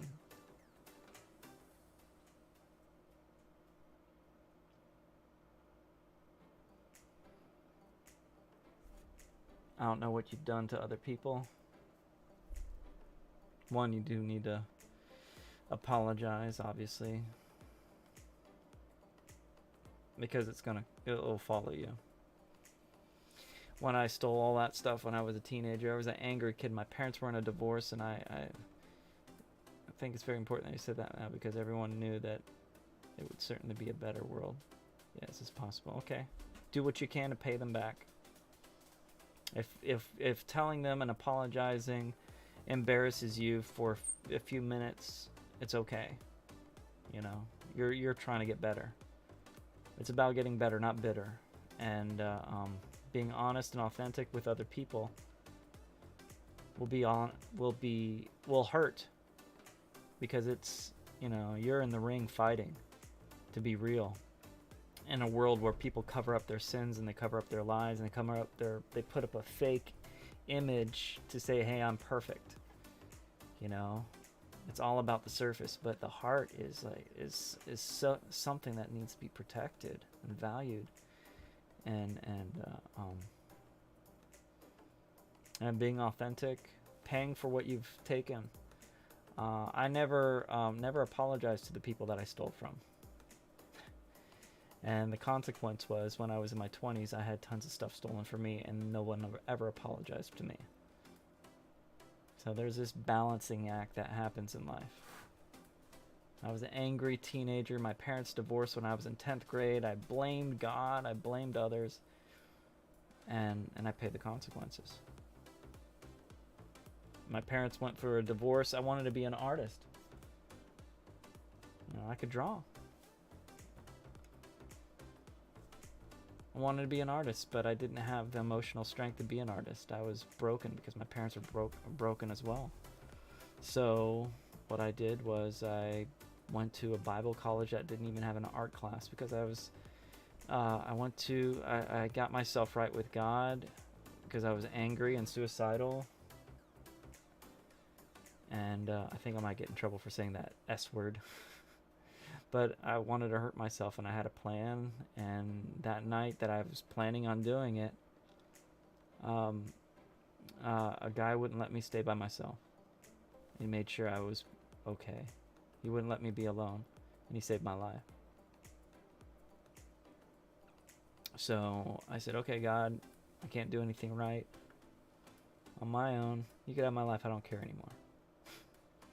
It was not. It was not like. It was nothing like a. It was not like a major thing. I said, oh, you could have my life. I'll do what you want me to do from now on. And I still felt alone. Didn't feel anything. But slowly and surely,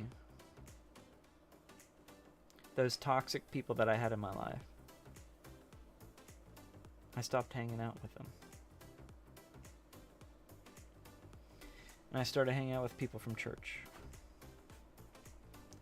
And one of the guys I hung out with church is in my one of my subscribers. His name is Jake. He saw me as a teenager. I was 17. And when I got into church, my brother got into church, and my brother got this call from God to be a pastor, and my brother's a pastor right now. My sister got a call from God. They had this calling, this mission, a life purpose to be work with children. And she's working with children right now. She's working with adoption. And she's adopted 4, 5, 6 kids. Wait. 2, 4, 6 kids. You know, I didn't get a call from God. God had something else for me because I'm a control freak. And if he told me what I was going to do, I was going to be the best at whatever he told me to do. So he left me in the dark, and that pissed me off. I was an artist. I could sing. I had skills. I didn't know what I was supposed to do with them, so I went to Bible college to say, okay, God, I'm going to Bible college. I didn't even have an art class. So I become the art club president. My brother and I were the assistant coaches for the girls volleyball team. We started a volleyball club. I sung in 3 music groups. I did photography for the school yearbook. I did the art for the covers of the yearbook.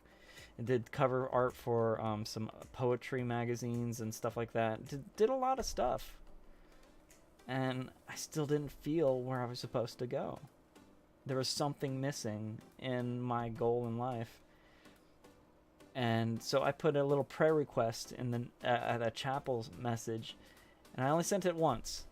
So I expected them to send me someone to give me some counsel. And apparently they missed it. And no one sent me a counsel. And one lesson my mom did for me, my mom is autistic, I would say that. And she says hurtful things. And one of the things she taught me in life that if I would do a book after her, I would say the book title would be, to describe her life, is all summed up in one title, would be if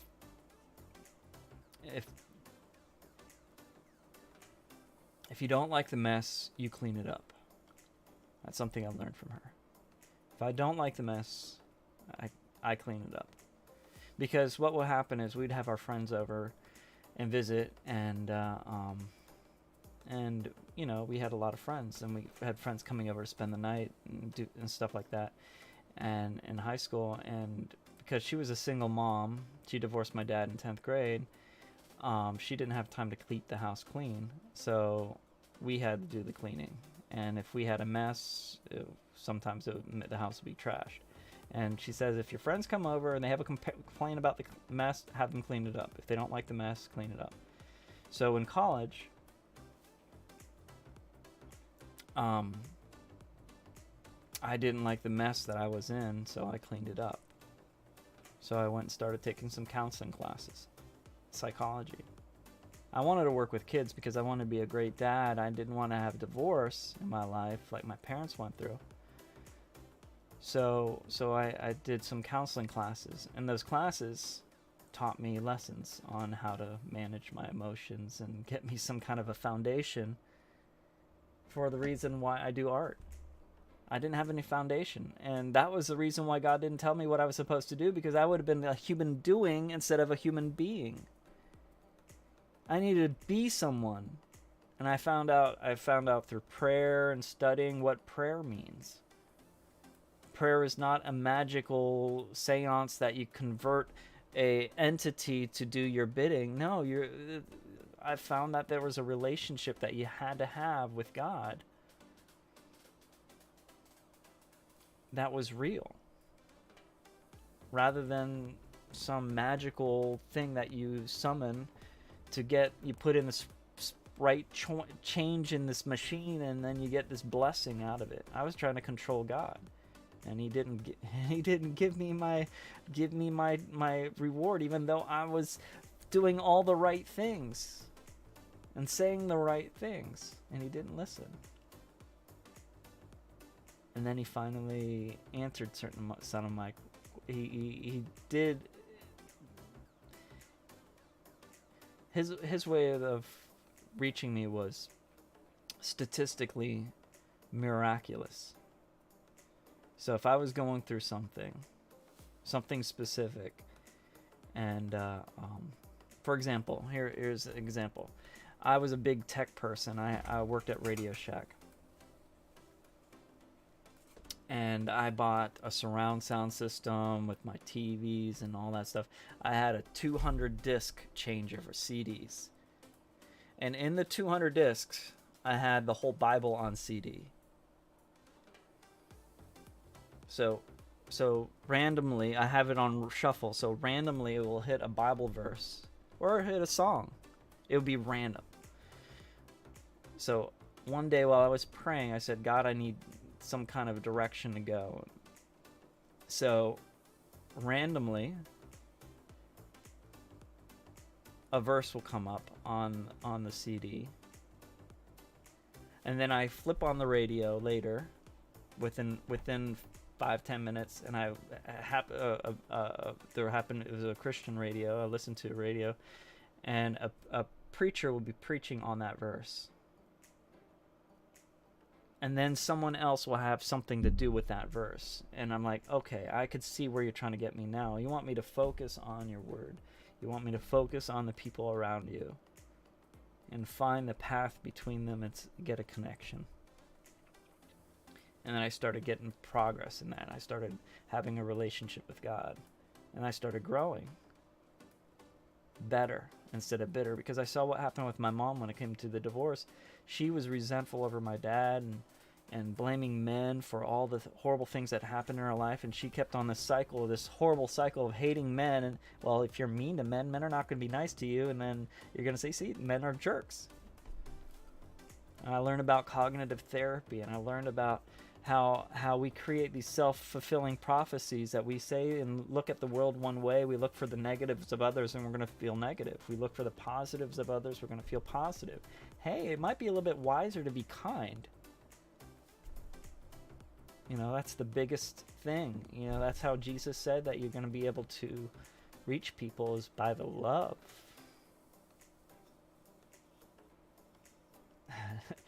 I'm getting all emotional. So, being real, find people in your life that you can love. And the first person you have to be loving to is yourself.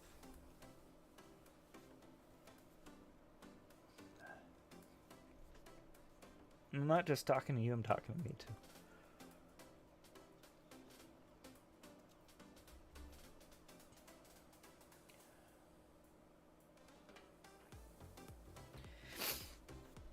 Humans have a tendency to make rules.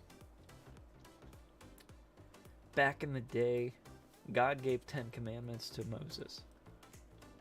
By the time Jesus arrived, 1,000 years, whatever, hundreds of years later, the church had over 600 laws and regulations and rules on how to wash your hands. Same thing with the laws in America. We created this constitution. Now we have pages on how to sell cabbage. We like to complicate things. So when Jesus got asked, what's the best law to follow? Jesus looked at all 600 laws at the time and summarized it in 2. Love God with everything. Everything. Heart, mind, soul. Now I'm gonna have these videos of people making fun of me crying. I don't care. And then love your neighbor as yourself. We forget the part that we're supposed to love ourselves.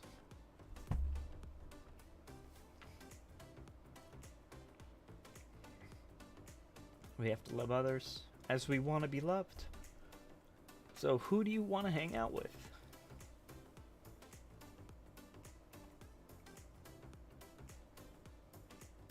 Who's going to be your best friend? You got to treat them like they are worth it. You have to be kind. You have to be generous. You got to be honest. You have to work on something that make you better than you were yesterday. So do that, then repeat it, and you're going to be a better person.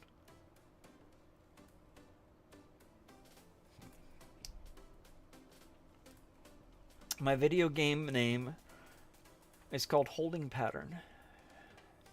That's my PlayStation profile name, Holding Pattern, because I've been waiting for people to catch up to where I want to go. So join. We're gonna have some fun, and when we go, we're gonna go big. This channel is there mainly for my son. I had a divorce that happened in 2007. My ex-wife hooked up with a Brazilian guy she met on World of Warcraft. Kidnapped my son, took him across the state. I lost my house, 2 cars, and my son. So I went to college to be divorce proof, to be a counselor, to be a marriage and family counselor. And then I got a divorce because my wife wanted to be happy, and she was not getting it with me, and she was not realizing that she needed to find a relationship with God to find that contentment and happiness inside of herself. She later apologized for all the stuff that she put me through. But it cost me everything. I lost my time with my son. So I put these videos out because I know my time is statistically going to come soon, 20, 30 years. And he didn't get to spend time with me because he's with his mom. So if he ever wants to get to know his dad, he has these videos, these uncut live streamed videos of an unedited, broken down dad who misses his son.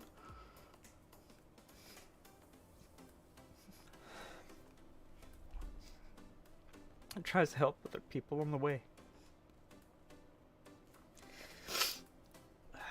Jeez.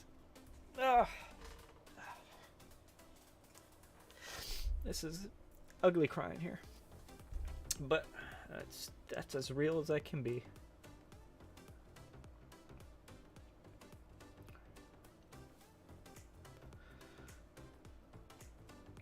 At least my grandkids could see who I am.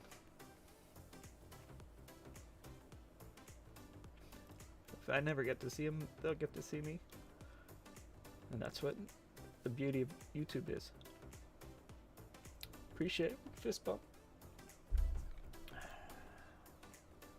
As I said, everyone is battling something.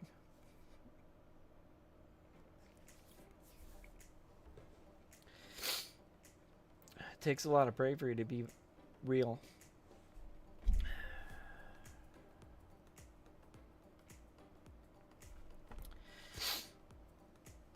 Because a lot of people don't do that. They hide behind their walls of macho garbage. And they're not growing.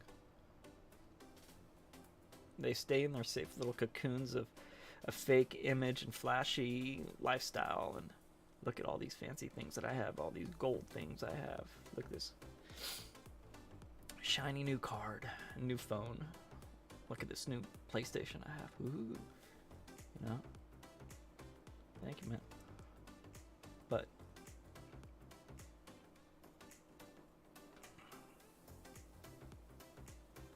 I'm I'm not that amazing. Everyone is amazing. Everyone's beautiful. We just walk by them and treat them like things.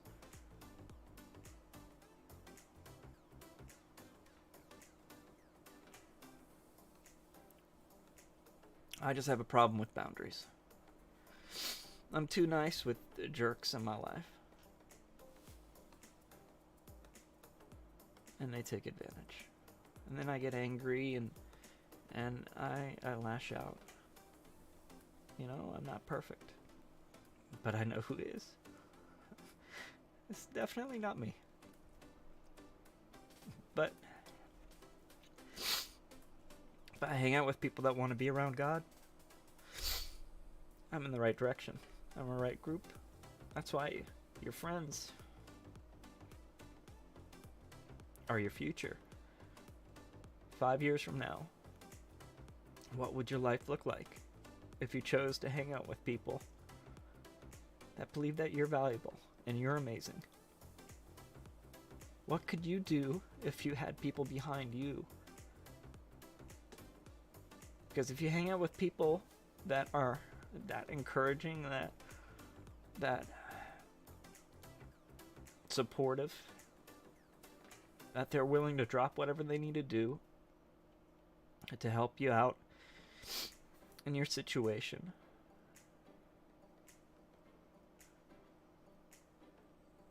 it's a game changer.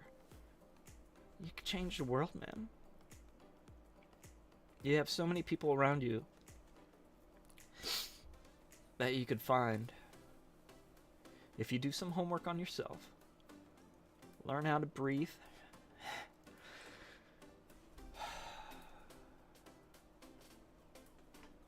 Heart rate's at 103. If your heart rate's over 99 beats a minute, you're in what they call warrior mode. Your IQ's cut in half. And you're operating on your basic blueprint. So my basic blueprint is love.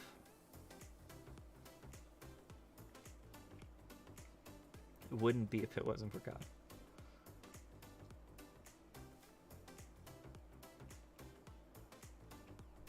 Can't cover it up with any political crap.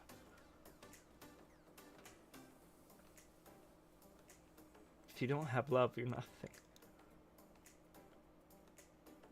It's just a annoying sound, clanging cymbal. So you gotta love people. And let God sort them out. If you learn how to put the right boundaries on people,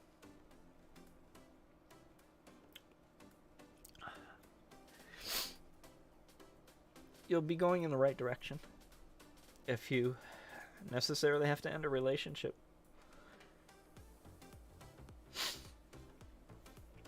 pay them off. Get yourself a restraining order. Buy a gun, protect yourself.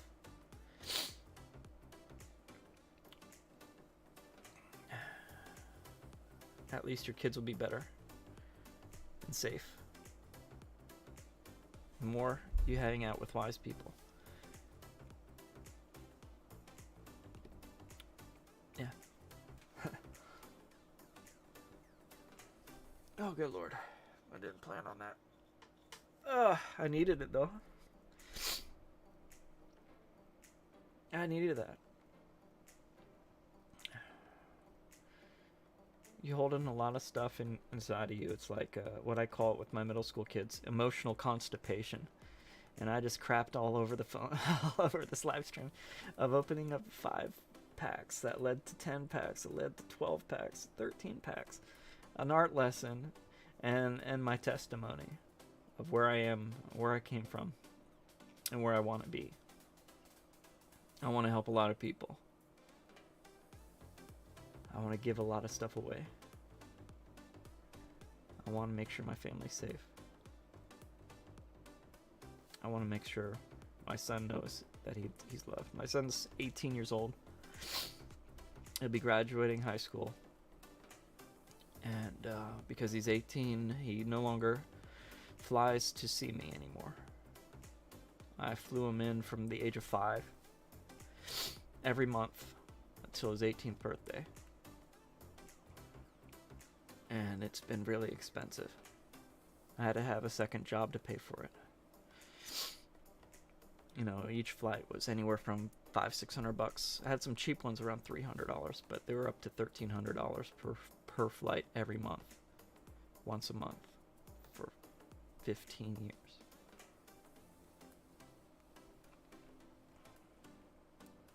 Well, yeah, 15 years. And I miss him. And hopefully he could get to know me through these videos. This one will be definitely embarrassing because he sees his father cry. But he gets to see the heart and the why I do things. There's a comedian by the name of Michael Jr.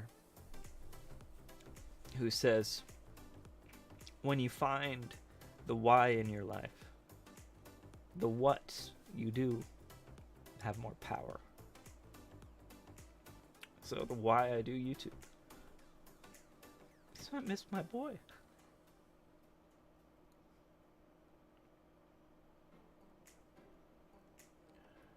Were this flight's worth what gained in emotional terms?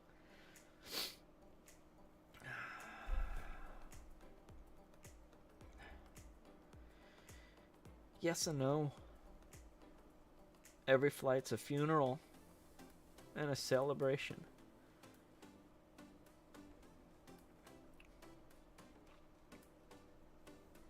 Being the fun father that has great video game system for his son to play video games for a weekend.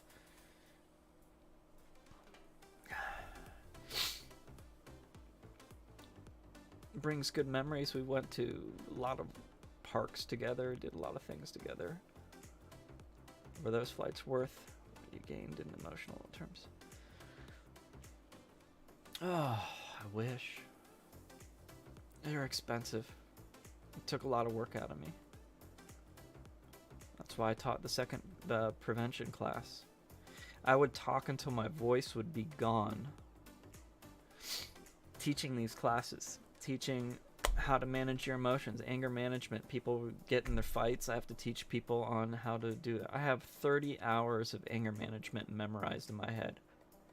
I could teach 30 hours of anger management practically memorized. I could teach a 4-hour class on anger. I could do a 1-hour class on anger, but a 30-hour program, that's Monday, Wednesday, Friday, 3 days a week, 3 hours a week, 30 sessions, 10 weeks long. I did that multiple times. Seen thousands of people, taught them anger management, substance abuse prevention. I became a good speaker. I had stage fright. I couldn't speak and I couldn't say the alphabet without having notes. But I mastered being able to be a good speaker. But I never recorded any of those. So I started recording, playing video games, and say, hey, maybe I'll teach some lessons.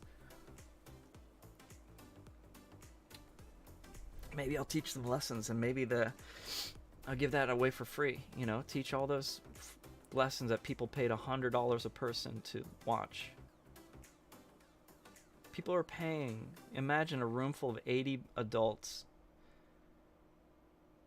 $100 each. You know how much I make that weekend teaching that 4-hour class? $100. So I would talk until my voice was worn out. Giving content, I gave good content, solid content, 4 hours worth of content, not filler garbage of activities of stuff, but taught people on the importance of emotional regulation, how to deep breathe, how to calm yourself down, how to regulate, how to make sure that the stress doesn't dumb you down. Because if your heart rate's over 99 beats a minute persistently every day throughout the whole day, 24 hours a day, and you go for 30 days of stress, it's permanent. It's permanent brain damage. You're dumber and you won't recover. 30 days of intense stress dumbs you down permanently. irreparable damage. So we have to learn how to manage stress, how to experience stress. There's a lesson I could teach about stress. 3 types of stress. There's toxic stress, which is what we call distress.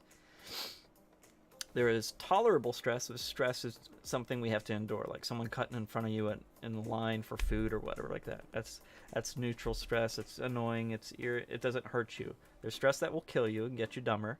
That's toxic stress. It's called distress. Neutral stress, which is annoying, and then there's pro-stress. There's a stress that is positive stress, and that's what we put ourselves through. Exercise, giving ourselves meaning, finding meaning in your life and exercising and getting stronger emotionally. Journaling, reviewing your day and saying, hey, I did this today. What could I do to improve? Holding yourself accountable, finding someone in your life to be accountable to. Those kind of things make you stronger, faster, and smarter. But if you don't put yourself through that stress, you get weaker. If you don't practice controlling your anger, you're going to stick with your blueprint. My blueprint is love. It's love. People, you stressed me out, man, by me being authentic. I'm still 103 beats a minute because I'm an introvert. I don't like talking in front of people. I get stressed out. I use video games to de-stress. Talking to people stresses me out, but live streaming will be valuable because I'm giving you something I used to charge people $100 for this lesson for free. But toxic stress will destroy you.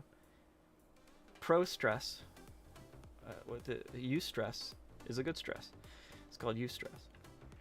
A good stressor. So I'm trying to remember stuff that I'm half as smart as I normally am when I'm breathing. You know, if I have to slow my breathing down, I slow my heart rate down. And there's this guy by the name of Wim Hof. Let me show you something.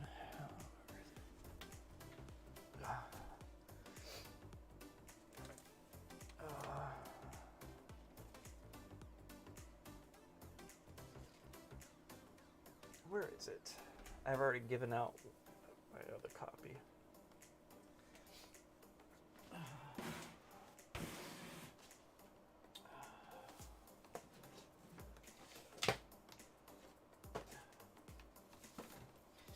I have to use visuals. All right. Wim Hof method. He has this YouTube video. If you look at Wim Hof, look up his YouTube. All right, it's 11-minute breathing activity that you just breathe. It will slow your heart rate down.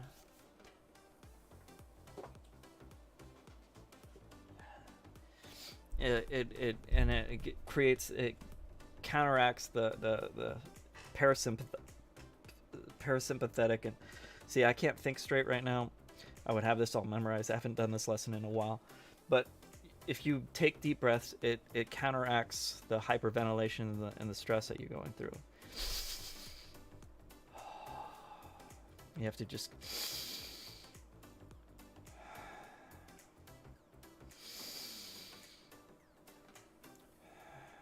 you practice that.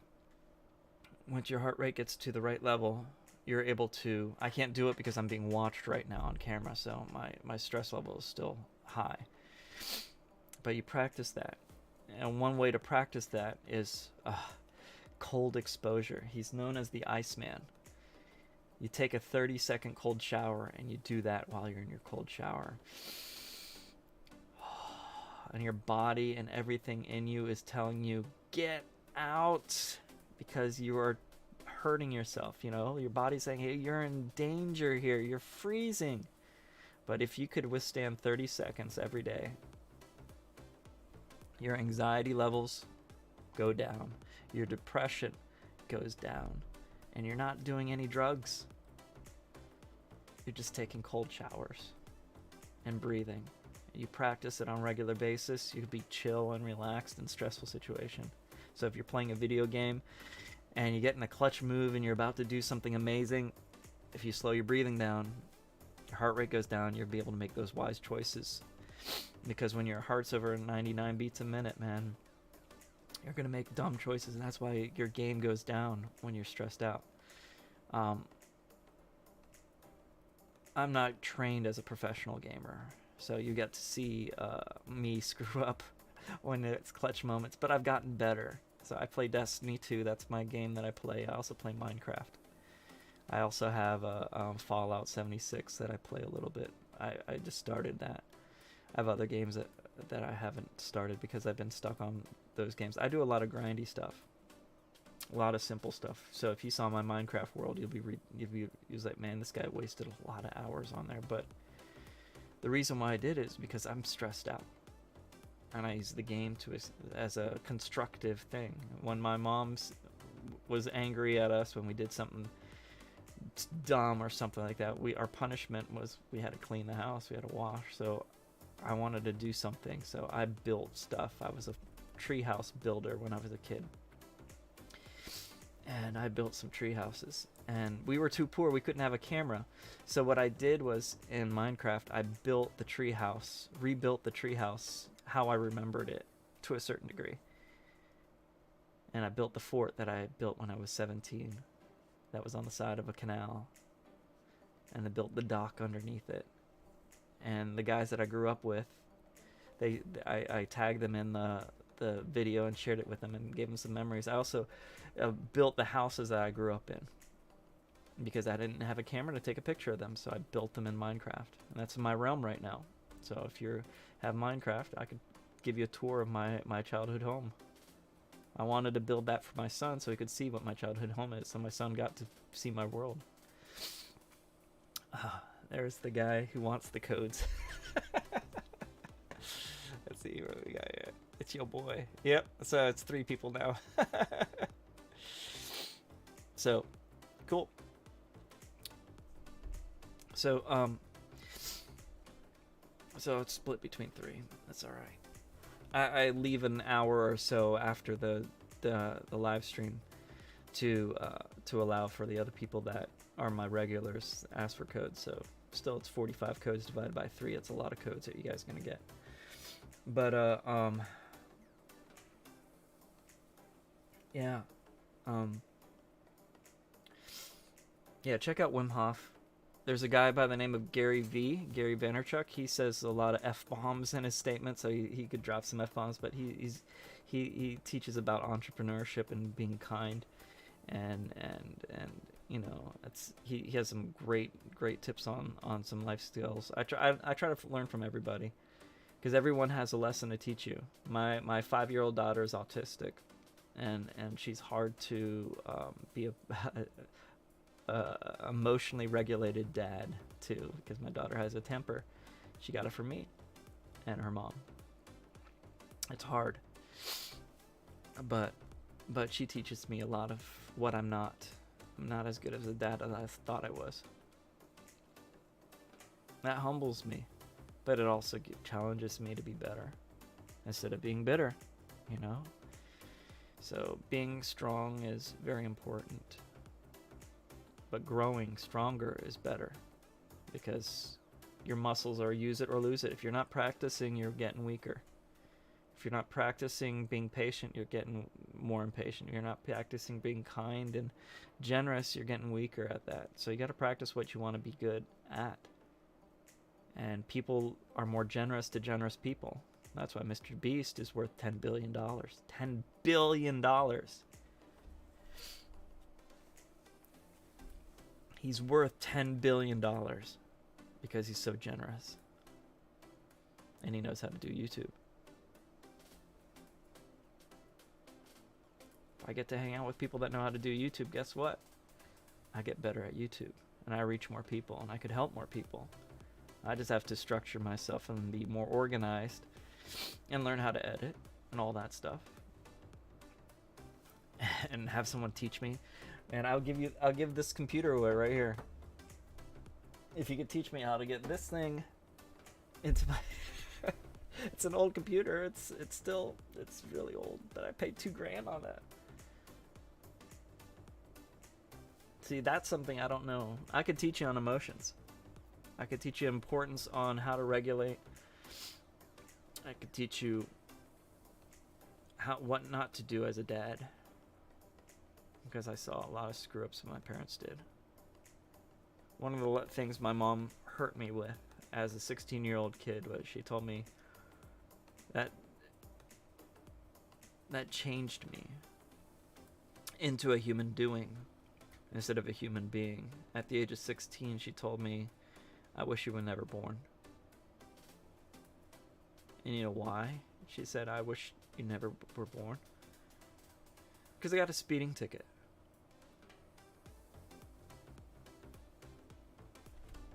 Stupid speeding ticket. She was overwhelmed, single mom who worked 4 jobs, and I added extra money cost to her.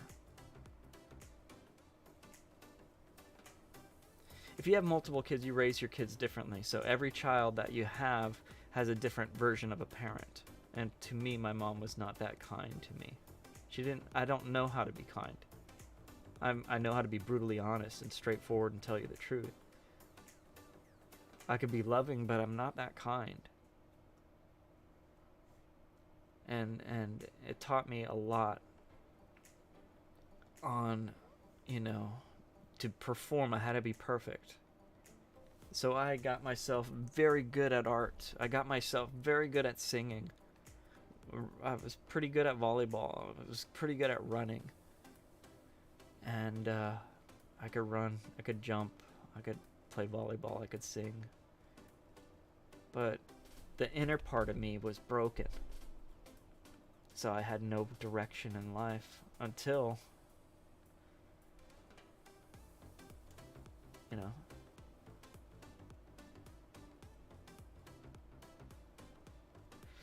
yeah.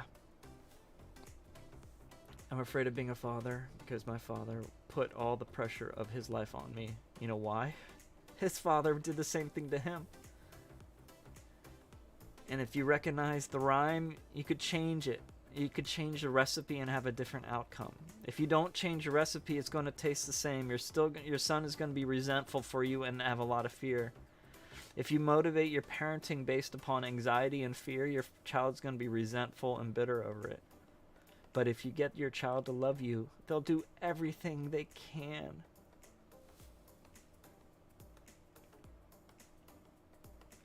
to be around you if you're genuine. That requires you to be genuine, but strong. And a strong parent requires discipline. So you need to learn how to be disciplined yourself to be able to regulate your emotions and not force those emotions onto your kid. And you have to model that. You have to model how to calm down when you hear bad news and not wreck them with words like, I wish you were never born.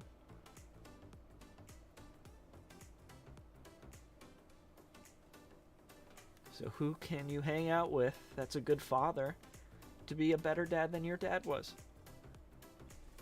Find fathers out there that are. Where do you do that? Well, if you have a faith or something, there's a church out there. I'm pretty sure there's some good dads there. Find some healthy families and ask them to teach you how to be a good dad. I never did that.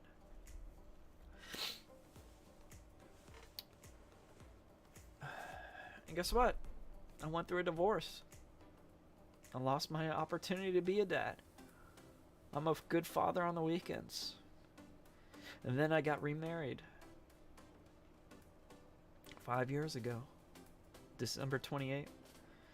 Going to be 6 years this December. December 28th, yeah. And she saw me being a good dad to my son. She found that attractive. She introduced herself to me. I didn't even know what she looked like, because I was not looking for a relationship.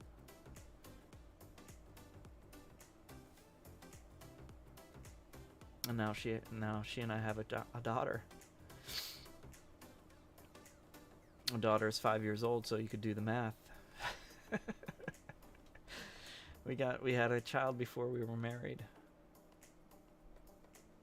Literally speaking, we had my daughter in between my wife and I at the courthouse in a stroller doing her vows, and we had to rush through the vows because our daughter just crapped her diaper.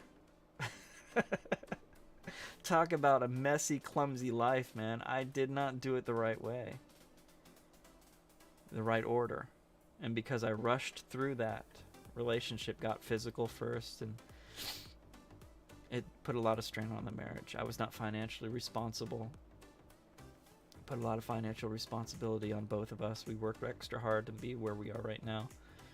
And we're almost there. We're renting an apartment. I'm buying Pokemon cards where I should be saving money. But the Pokemon cards, I'm thinking, are going to be an investment that might get me into a better gift for my kids. You know, I could give these cards away to my son. You know, these cards can be sold, resold. And I think they were a good investment. I might have overspent. But, you know, I like these cards. The reason why I started was because of this card right here. And this picture just, you know, I feel that picture. Picture's worth 1,000 words. I gave you more than 1,000 words. I gave you over 2 hours worth of words. Basically a summary of where my life is, you know, from a teenager, angry teenager that was suicidal, to a 40-year-old guy that has a wife, a daughter. I don't have a new picture of my son. This is when he was 10. He's 18 now. He's taller. He's almost as tall as I am. He looks like me when I was 18. I feel sorry for him. But, yeah. The amazing thing about being afraid that you become like your father, you've learned something more than your father did. You have a lesson already. You're already much better than your father was. Because you already know that what you're doing is you're not trying to repeat the same rhyme that your father did. And the only way that you could do that is hang out with cool, calm people and chill people in stressful situations. Because guess what? Life is full of stress. If you hang out with cool, calm, chill people in stressful situations, you're going to learn their coping skills. Take that 30-second cold shower every day, your stress levels are going to go down. First 7 days is miserable. I've been slacking. I haven't done it in months. I'm telling you the truth. But after 7 days, you actually like it. You actually like the cold. And you get a nice little energy rush out of it. And then you could turn the hot water after 30 seconds. Don't give yourself hypothermia. Wim Hof has a world record. He was able to sit in ice water up to his neck for an hour and 52 minutes. Hour and 52 minutes with ice all the way up to his neck, standing there. Freezing ice water. And he was just regulated by the power of his mind and breathing. So you have an amazing ability to overpower a lot of the stressful things that you're going through by how well you manage and train yourself and stress yourself out in a healthy way. Be careful. Don't give yourself hypothermia. But you stress yourself out on purpose to exercise to get stronger. Same thing with your mind. If you don't use it, you're going to lose it. So practice what you want to get there. And there you go. You got yourself a bunch of lessons right there. 2 hours. 24 minutes and 17 seconds. And I have thousands of videos of me talking like this. Not this deep and getting all cryy. You're going to find maybe 2 or 3 emotional moments in all of these videos. In the 1,500 videos that I have, 1,400 videos I have of me being this vulnerable. For some reason today it happened. You know, life is really stressful. But this is what happens, you know. You face your fears, man. You get into the ring and you fight. While everyone's laughing at you and making fun of you, creating whatever thing about you, while they're sitting in the stands with their butts getting fatter, you're actually fighting for something that you believe in. And I believe in, being... Thank you. Yeah.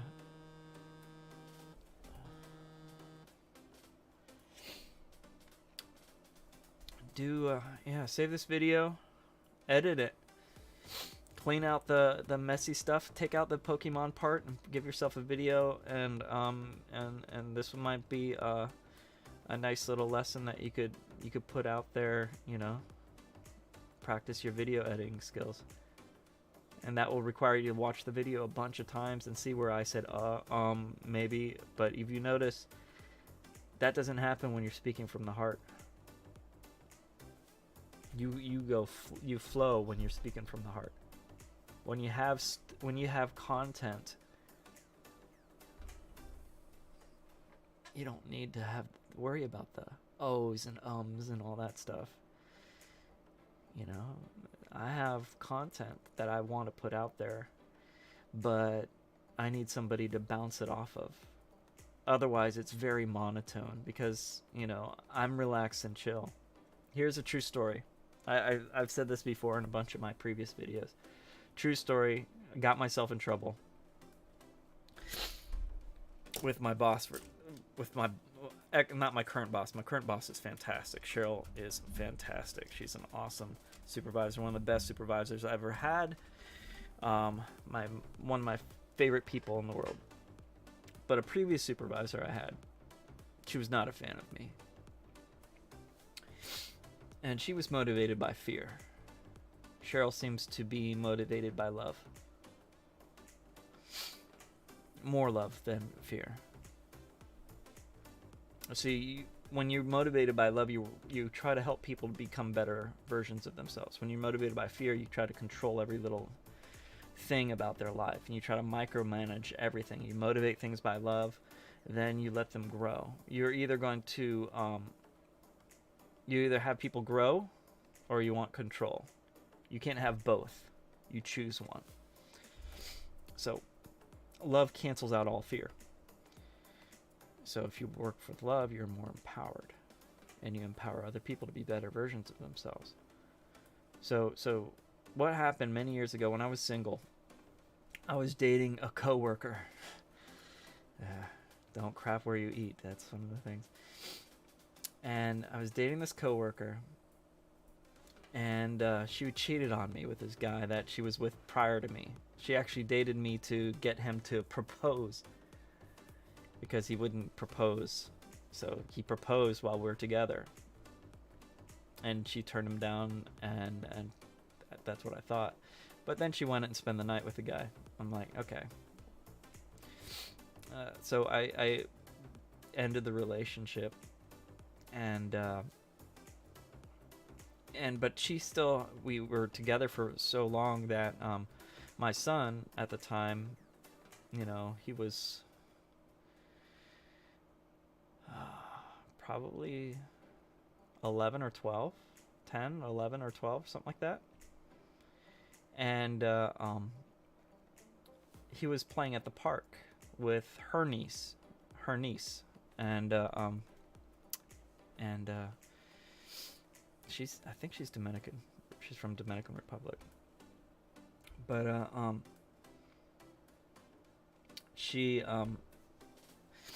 I was teaching her how to play volleyball. I was passing the volleyball with her and giving the basic skills and teaching, and then suddenly I get knocked down. Someone runs into me and knocks me down on the ground. I get up and like, oh, I'm sorry. I thought someone just ran into me, football, and they were paying attention and ran into me. I'm sorry I got in the way. It's just totally, that is the attitude. This guy was angry. It was the guy that she was cheating on me with, and he thought that we're back together. And I said, no, I'm just playing volleyball here. And he's trying to start a fight, shoving me and all that stuff. I'm like, I'm not angry at you, man. You gotta calm yourself down. My son's right here in this park. What are you doing? And he's a teacher in the school district. And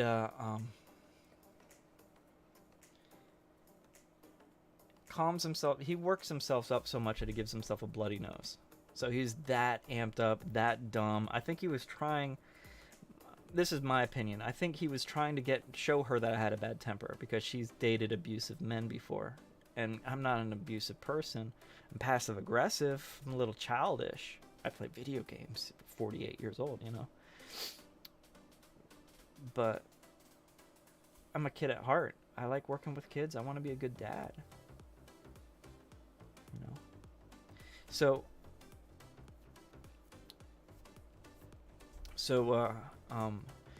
he works himself. He apologizes, and we hug it out.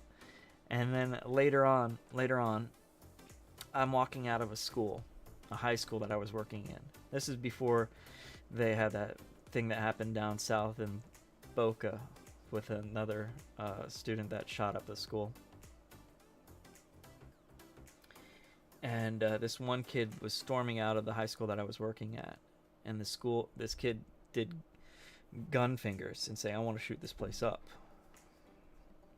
So I'm walking into the school, and I'm like, what the heck? This guy is walking away saying he wants to shoot the place up. And I go straight to the police officer who was right at the door saying he exited door, da, da, da, da, da. And she told me that basically he was going through the kids' backpacks and stealing stuff, and they caught him on it, and then they kicked him out of campus. And he was angry because he got caught and he couldn't steal anything from the school.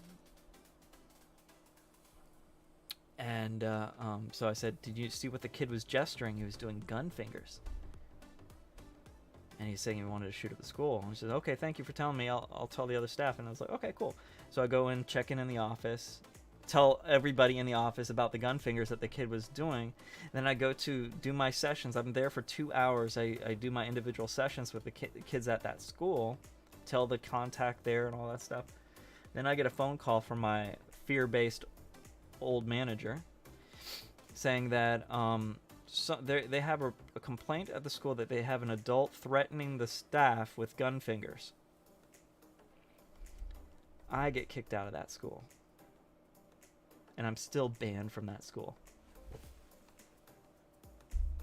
7 years. No one's apologized. Me talking about it could get me fired.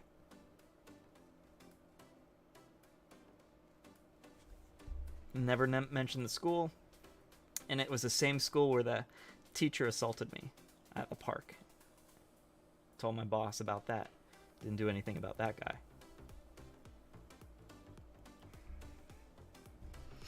But I'm the bad guy. I could get fired for telling that.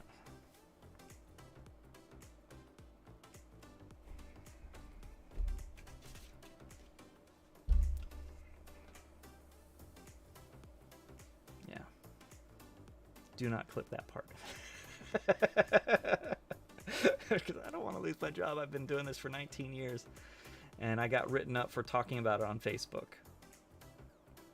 Because I was saying, man, I hope I get to see my students, because these students need to be seen every week. It's a legal document that they have to see. And I'm not allowed to see my kids because I warned about a possible school shooting. And I'm not allowed to be there because I had gun finger gestures. And they never asked any of the staff, including the police officer that I spoke about, and warned them about this student. I warned them about 2 kids at that school that were threatening to shoot the school up. But me talking about it gets me fired. And that's why I want to do YouTube as well. To help people, not hurt people, to love people. You know? Because, you know, we're on this planet for something. How about love each other? Love God with everything that you have, your heart, soul, and mind, everything that you do. And love your neighbor as yourself. 600 laws and rules and regulations, all done in that 2 brilliant, genius laws right there. 1, humble yourself and you're not the center of the universe. 2, treat others with love and kindness that you want. If you're not the center of the universe, that means you're not telling other people how to live their life. You're just loving them. could summarize all the nation's laws on all of that, but that's all. You're preaching God. No, don't be so proud that you think that you know how to control everything when you specifically do not. And your nation and your country and your city and your household is so chaotic that your husband is getting beaten down with a hammer by some other dude, in underwear. Nancy Pelosi.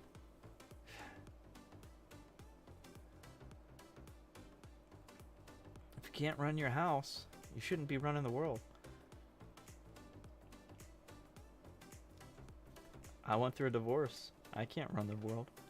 I'm trying to get myself, my kid. I want to spend time with my kid this Christmas. And he might be coming on the 26th of December.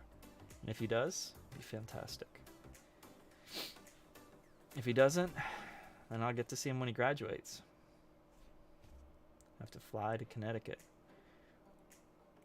Never been to Connecticut. But I'll definitely go there to see him graduate. And one of the things that he's going to get when he graduates is something my dad gave me when I graduated.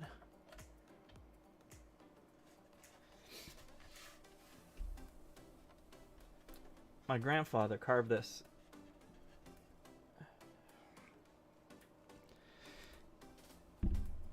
In 1949.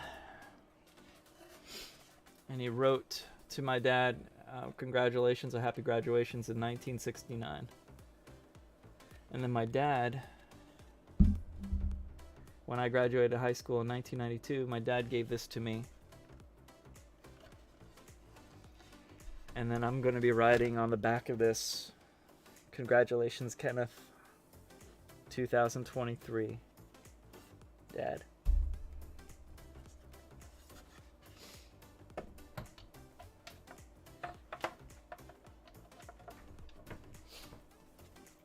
Oh,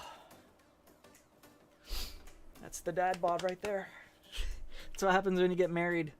You gain some weight because your wife cooks, and she cooks good. My wife cooks good. But sitting at a computer, or typing out forms and stuff like that gets you fatter. I used to weigh 130 pounds, and I played volleyball at 4 or 5 times a night in the gym, 4 hours every night. 5 times a week. So sorry, maybe take a day off or so. But we played volleyball every night that we could. We're pretty good. I weighed 130 pounds. Could grab rim, the basketball rim, 10 foot. I was pretty good back then.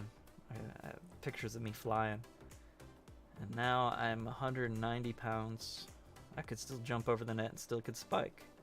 But if I could drop these 20 pounds, I'll be flying higher. But that requires me to be disciplined. And I haven't been.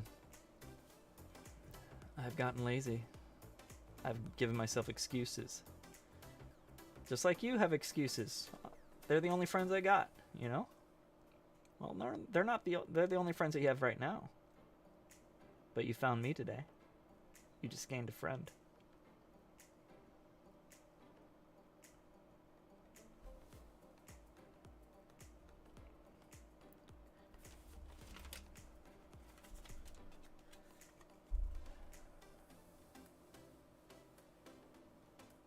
There you go, man. Screenshot that. Take a picture of that. That's how you get a hold of me. Call and text me, man. If my phone is working, I'm there. If my phone's not working, that means I'm working in jail and they don't let you have phones in there. Or I'm working in the detention center where they don't let you have phones in there. Or I'm in a school that doesn't work. Or I'm at my house and here, signal is... Oh, I have full signal right now, but I still don't get phone calls. I still have to put in those videos though. I don't know how to do that, so I have to figure out how to do that. But that's my assignment for tonight. It's 11 o'clock though. Jeez, I was planning on playing some games tonight, but not much worth it. You're worth it, man. I'm worth it. Find people that's worth it. Worth the 2 hours of time to talk to. Be accountable. Be real. You'll be surprised on how amazing your neighbor is. I got to spend, the time that I recorded this video, while I was recording these videos on volleyball, all those videos right there, Woody was telling me about how he was 5 years old,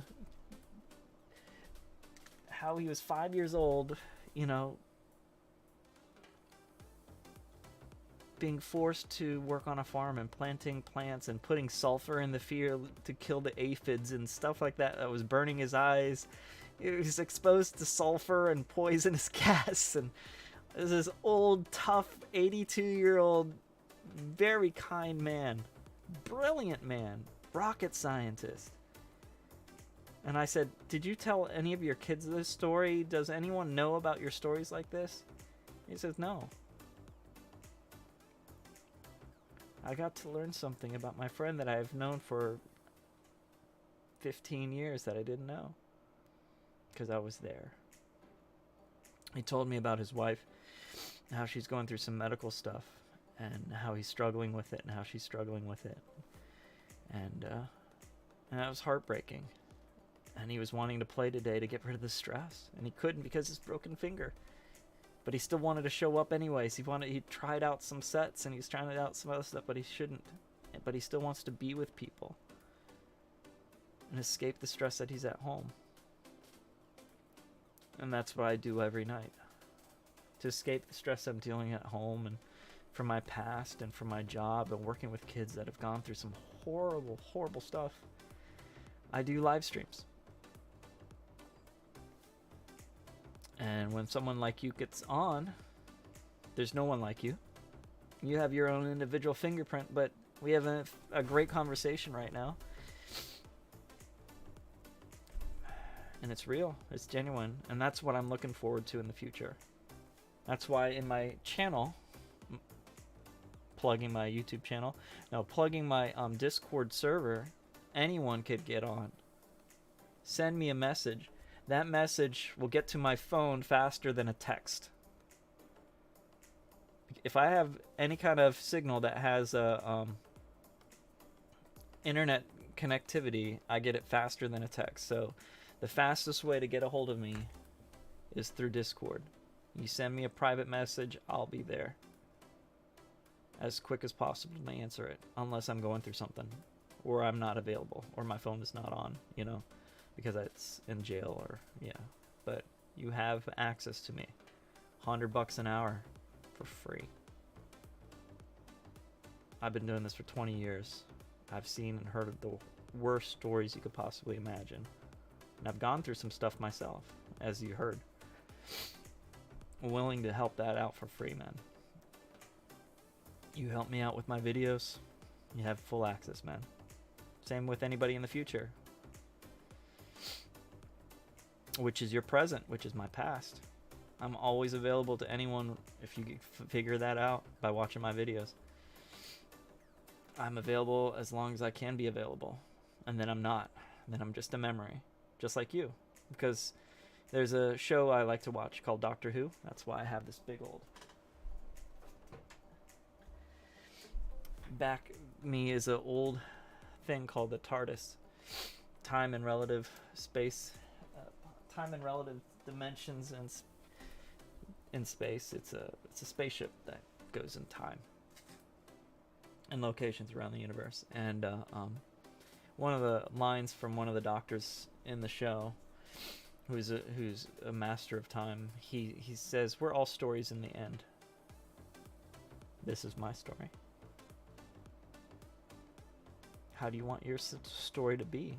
What kind of an ending do you want with your story?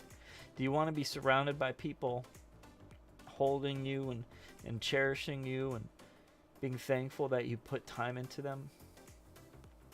Because you're not going to say, "Man, I wish I went to work more. Man, I wish I played more video games." They're going to be like, "Man, just spend 5 more minutes with me before you die. I just want you to be here." I got to see that with my wife and her mom, who passed away in September. We're dealing with her stuff, cleared out her room. She stayed with us. because I was not good at finances.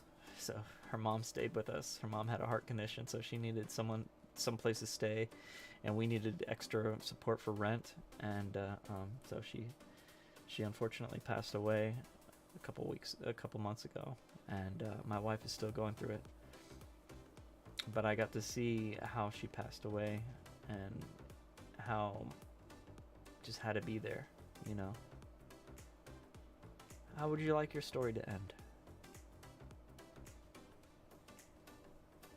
I want my kids to be around me.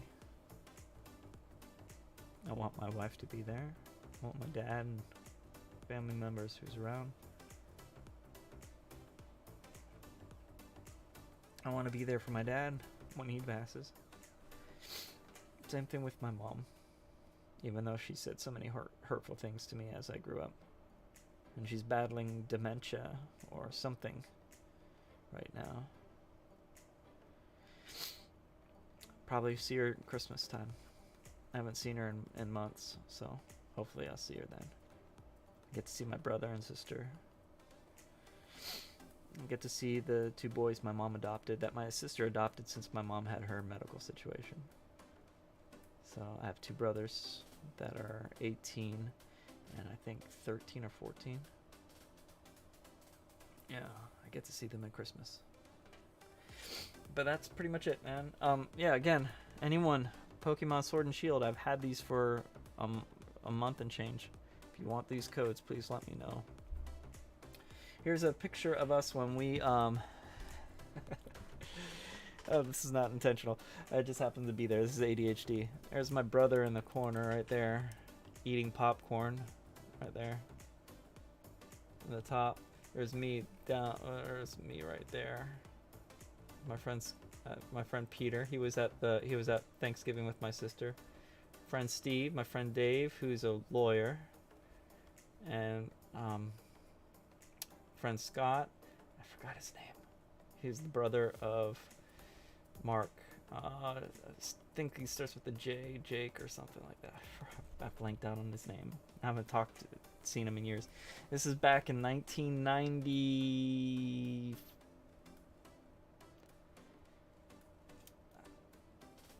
96, 97. And the reason why we all have popcorn in our hands.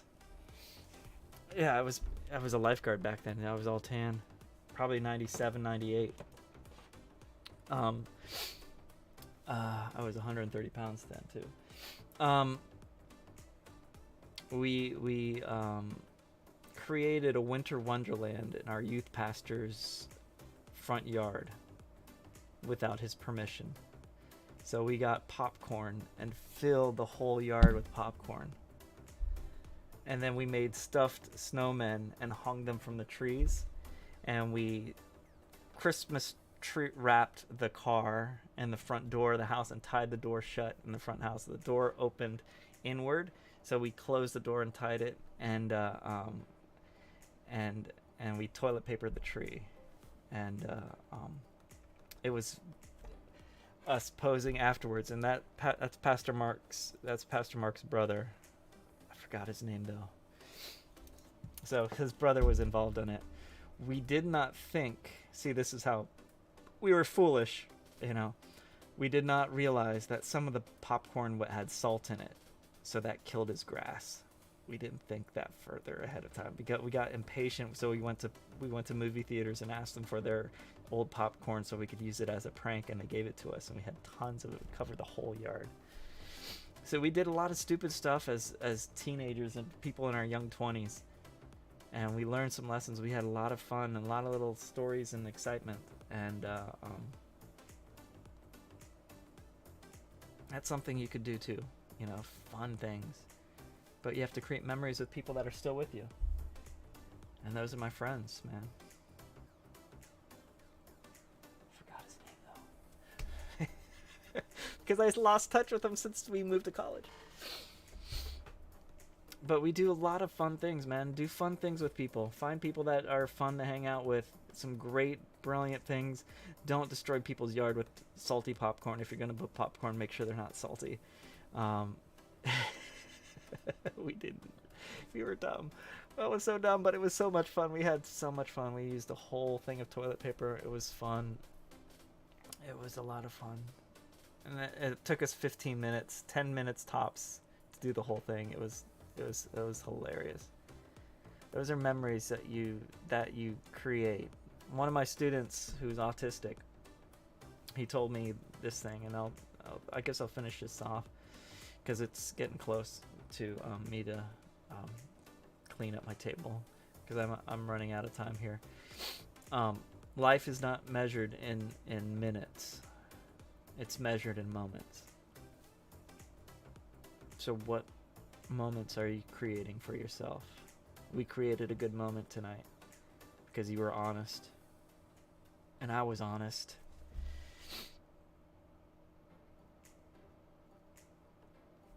Let's grow together. I'm looking forward to seeing the video that you got, man. I'm looking forward to what kind of editing you could do. And I'll see how things go from here. And this could be the start of an amazing friendship, man. And then if we get money, then I'll fly you out over here and you get to play some volleyball. Guarantee it, man. If we make money with these videos, you're going to be flying here. And you might be able to... What do you do for a living anyways? You're 23? I didn't get to know you. What do you do?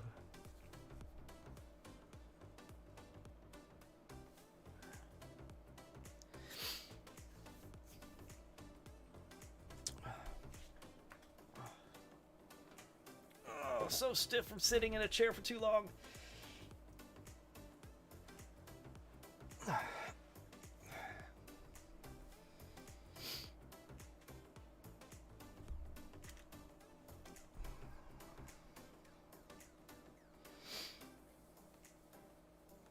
How about we continue this conversation after you get this? I do a lot of things. How about let's continue this through texting on Discord? Because I do have to do some cleaning. Oh, thank you, man. Do what you need to do. I don't know how to do edits. I don't know how to upload and download stuff.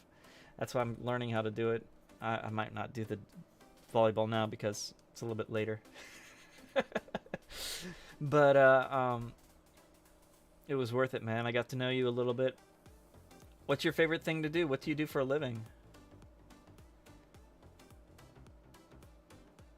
You say you do a lot of things.